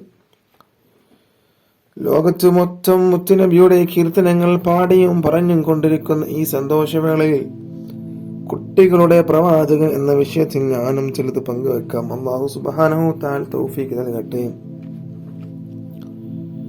കുരുന്നുകളോട് അതിരറ്റ സ്നേഹമായിരുന്നു മുത്തുനബി സല്ലല്ലാഹു അലൈഹി വസല്ലം തങ്ങൾക്ക്. കുരുന്നുകളോട് വാത്സല്യമില്ലാത്തവൻ എന്നിൽ പെട്ടവനല്ല എന്നാണ് അവിടെ നിന്ന് നമ്മെ പഠിപ്പിച്ചത്. എത്രത്തോളം യുദ്ധവേളകളിൽ അവരെ വധിക്കുന്നതിനെ അവിടുന്ന് കർശനമായി നിരോധിച്ചു. ഇങ്ങനെ പല രൂപേണെ മുത്തുനബി സല്ലല്ലാഹു അലൈഹി വസല്ലം തങ്ങളുടെ കുസുമങ്ങളെ തലോടേണ്ട പ്രാധാന്യത ബോധ്യപ്പെടുത്തുകയുണ്ടായി. ഒരിക്കലൊരു പെരുന്നാൾ സുദിനത്തിൽ കളിച്ച് രസിച്ചു കൊണ്ടിരുന്ന കുട്ടികളുടെ ചാരത്ത് കൂടെ മുത്തുനബി സല്ലല്ലാഹു അലൈഹി വസല്ലം തങ്ങള് പോവുകയായിരുന്നു. ഒരു കുട്ടി ഇതിൽ നിന്നും പങ്കുചേരാതെ നിരാശനായിരിക്കുന്നു. കരുണക്കടലായ മുത്തുനബി സല്ലല്ലാഹു അലൈഹി വസല്ലം തങ്ങളെ കുട്ടിയെ അടുത്ത് വിളിച്ചു കാരണം തേടി. കുട്ടി പറഞ്ഞു, നബിയെ, പുത്തനുടുപ്പില്ലാതെ ഞാൻ എങ്ങനെ പുത്തനുടുപ്പുകളിൽ ഞാൻ ഇരുവരുമായി കൂട്ടുകൂടും? ഇത് കേട്ട് അലിവും ദയവും തോന്നിയ കരുണാസാഗരം മുത്തുനബി സല്ലല്ലാഹു അലൈഹി വസല്ലം തങ്ങളെ കുട്ടിയെ വീട്ടിലേക്ക് കൂട്ടിക്കൊണ്ടുപോകാൻ സുഭിക്ഷമായ ഭക്ഷണത്തിന് പുറമെ പുതുവസ്ത്രങ്ങൾ ധരിപ്പിക്കുകയും ചെയ്തു. നോക്കൂ അവിടുത്തെ കരുണസ്നേഹം. ഇങ്ങനെയാണ് നാം ഓരോരുത്തരും ആകേണ്ടത്. അല്ലാഹു സുബ്ഹാനഹു തആല തൗഫീഖ് നൽകട്ടെ. തന്റെ പ്രിയപ്പെട്ട പേരക്കുട്ടികളായ ഹസൻ, ഹുസൈൻ റളിയല്ലാഹു അൻഹു പുന്നാർ നബിയുടെ സ്നേഹപാത്രങ്ങളായിരുന്നു. അവരെ എവിടെ വെച്ച് കണ്ടാലും വാരിയെടുത്ത് മുത്തം നൽകുക മുത്തുനബിയുടെ പതിവായിരുന്നു. മാത്രമല്ല ചില സമയത്ത് സുജൂദ് ചെയ്യുന്ന മുത്തുനബിയുടെ ചുമലിൽ കേറി കളിക്കാൻ അവരുടെ ഹോബിയായിരുന്നു. എന്നാൽ അവരെ ഇറക്കിവിടാതെ അവരിറങ്ങുന്നത് വരെ സുജൂദ് വീട്ടുകയായിരുന്നു മുത്തുനബി സല്ലല്ലാഹു അലൈഹി വസല്ലം തങ്ങളുടെ പതിവ്. എന്തൊരു വാത്സല്യമല്ലേ! കുട്ടികളോടുള്ള അവിടുത്തെ സ്നേഹകഥകൾ ഒരുപാട് പറയാനുണ്ട്. ഇനിയും ഒരുപാട് കൂട്ടുകാർക്ക് പ്രസംഗിക്കാൻ കൊണ്ട് സമയക്കുറവും മൂലം എന്റെ കൊച്ചു പ്രസംഗം ഞാൻ നിർത്തുന്നു. അസ്സലാമു അലൈക്കും വറഹ്മത്തുള്ളാഹി വബറകാതുഹു. അസ്സലാമു അലൈക്കും വറഹ്മത്തുള്ളാഹി വബറകാതുഹു. അൽഹംദുലില്ലാഹ് അസ്സലാത്തു വസ്സലാമു അലാ അഷ്റഫി റസൂലില്ലാഹ് വഅലാ ആലിഹി വസഹ്ബിഹി അജ്മഈൻ. അമ്മാ ബഅദ്. ഇങ്ങനെ റസൂലുള്ളാഹി സ്വല്ലല്ലാഹു അലൈഹി വസല്ലം തങ്ങള് ആകാശയാത്ര പോയ കാര്യം നാം സംസാരിച്ചിരുന്നു. ആകാശയാത്രയിൽ സ്വർഗവും നരകവും തങ്ങൾ കണ്ടു. വിവിധ കുറ്റങ്ങൾക്ക് ശിക്ഷിക്കപ്പെടുന്നവരെ കണ്ടു. അവർ ചെയ്ത കുറ്റങ്ങൾ എന്താണെന്ന് ജിബ്രീൽ അലൈഹിസ്സലാം വിവരിച്ചു കൊടുത്തു. വാനലോകത്ത് നിന്ന് ബൈത്തുൽ മുഖദ്ദസിൽ മടങ്ങിയെത്തിയ ഒരു സംഘം പ്രവാചകന്മാർ അവിടെയുണ്ടായിരുന്നു. നബി സല്ലല്ലാഹു അലൈഹി വസല്ലം തങ്ങൾ അവർക്ക് ഇമാമായി നിസ്കരിച്ചു മക്കയിലേക്ക് തന്നെ മടങ്ങി. ഒറ്റ രാത്രി കൊണ്ട് യാത്ര അവസാനിച്ചു. പിറ്റേന്ന് രാവിലെ ഉമ്മു ഹാനി റളിയല്ലാഹു അൻഹയുടെ വീട്ടിൽ നിന്ന് തന്നെ നബി സല്ലല്ലാഹു അലൈഹി വസല്ലം തങ്ങൾ എഴുന്നേറ്റ് വന്നു. ഉമ്മു ഹാനിയോട് രാത്രിയിലെ സംഭവങ്ങൾ വിവരിച്ചു. മറ്റു സ്വഹാബികളോടും പറഞ്ഞു, ഞാൻ ഹറമിലേക്ക് പോകുന്നു, ഈ വിവരം എല്ലാവരോടും പറയാൻ നബി സല്ലല്ലാഹു അലൈഹി വസല്ലം തങ്ങൾ പറഞ്ഞു. തങ്ങൾ അവിടേക്ക് പോകരുത്, അവരാരും ഇത് വിശ്വസിക്കില്ല, അവർ കളിയാക്കി ചിരിക്കും. ഉമ്മു ഹാനി പറഞ്ഞു, ചിരിക്കട്ടെ, കളിയാക്കട്ടെ, അള്ളാഹു എനിക്ക് നൽകിയ അനുഗ്രഹം ഞാൻ മറച്ചു വയ്ക്കാൻ പാടില്ല. ഹറമിലേക്ക് നടന്നു. അബൂജഹൽ ഉൾപ്പെടെയുള്ള ആളുകൾ സദസ്സിന്റെ മുമ്പിൽ വെച്ച് തന്നെ ഇശായാത്രയെ കുറിച്ച് പ്രവാചകൻ സല്ലല്ലാഹു അലൈഹി വസല്ലം തങ്ങളെ വിശദീകരിച്ചു. അവർ ഉറക്കെ കളിയാക്കി ചിരിക്കാൻ തുടങ്ങി. ഇതിനിടയിൽ ചിലർ അബൂബക്കർ റളിയല്ലാഹു അൻഹുവിനോട് വിവരങ്ങൾ പറഞ്ഞു. നബി സല്ലല്ലാഹു അലൈഹി വസല്ലം തങ്ങൾ അങ്ങനെ പറഞ്ഞു കഅബയുടെ അടുത്ത് വെച്ച് സംഭവം വിവരിക്കുന്നു. സംശയാലുക്കൾ പറഞ്ഞു, അങ്ങനെ പറഞ്ഞെങ്കിൽ ഞാനത് വിശ്വസിക്കുന്നു. പ്രവാചകനിലുള്ള ഈ വിശ്വാസം അബൂബക്കർ റളിയല്ലാഹു അൻഹുവിന് സിദ്ദീഖ് എന്ന വിശേഷനാമം നേടിക്കൊടുത്തു. നബി സല്ലല്ലാഹു അലൈഹി വസല്ലം തങ്ങൾ നേരത്തെ ബൈത്തുൽ മുഖദ്ദസ് കണ്ടിട്ടില്ലെന്ന് ശത്രുക്കൾക്കും മിത്രങ്ങൾക്കുമെല്ലാം അറിയാം. അതുകൊണ്ട് ആ പ്രദേശത്തെക്കുറിച്ചും പള്ളിയെക്കുറിച്ചും അതിന്റെ വാതിലിനെ കുറിച്ചും അവർ പല ചോദ്യങ്ങളും ചോദിച്ചു. എല്ലാറ്റിനും നബി സല്ലല്ലാഹു അലൈഹി വസല്ലം തങ്ങൾ വളരെ വ്യക്തമായി മറുപടി പറഞ്ഞു. അബൂബക്കർ റളിയല്ലാഹു അൻഹു പറഞ്ഞു, അല്ലാഹുവിന്റെ ദൂതരേ, അങ്ങ് പറഞ്ഞത് സത്യം. ഒരു നേതാവ് ഇങ്ങനെ ചോദിച്ചു, അതിരിക്കട്ടെ, ഞങ്ങളുടെ ഒട്ടക സംഘം അതുവഴി വരുന്നുണ്ട്, അവരെ പറ്റി നിനക്കെന്തറിയാം? ഒട്ടക സംഘം അവിടെ എത്തിയിട്ടുണ്ടെന്നും ഏത് ദിവസം അവർ മക്കയിലെത്തുമെന്നും റസൂലുള്ളാഹി സ്വല്ലല്ലാഹു അലൈഹി വസല്ലം തങ്ങൾ പറഞ്ഞു കൊടുത്തു. അവർ ആ ദിവസത്തിന് വേണ്ടി കാത്തിരുന്നു. പറഞ്ഞ ദിവസം തന്നെ സംഘം എത്തിച്ചേർന്നു. ഇത്രയെല്ലാം ആയിട്ടും ഖുറൈശികൾ വിശ്വസിച്ചില്ല. അവരുടെ ധിക്കാരം അതിനനുവദിച്ചില്ല. അവർ മർദ്ദനത്തിന് ശക്തി കൂട്ടി. മക്കയിൽ നിന്ന് ബൈത്തുൽ മുഖദ്ദസ് വരെയും അവിടെ നിന്ന് ആകാശ ലോകങ്ങളിലേക്കുമുള്ള യാത്ര ഇസ്രാ മിഅറാജ് എന്ന് പേരിൽ അറിയപ്പെടുന്നു. നബുവത്ത് ലഭിച്ചു 10 വർഷം കഴിഞ്ഞാണ് ഇസ്രാ മിഅറാജ് നടന്നത്. റജബ് 27 അന്ന് റസൂലുള്ളാഹി സ്വല്ലല്ലാഹു അലൈഹി വസല്ലം തങ്ങൾക്ക് 50 വയസ്സായിരുന്നു.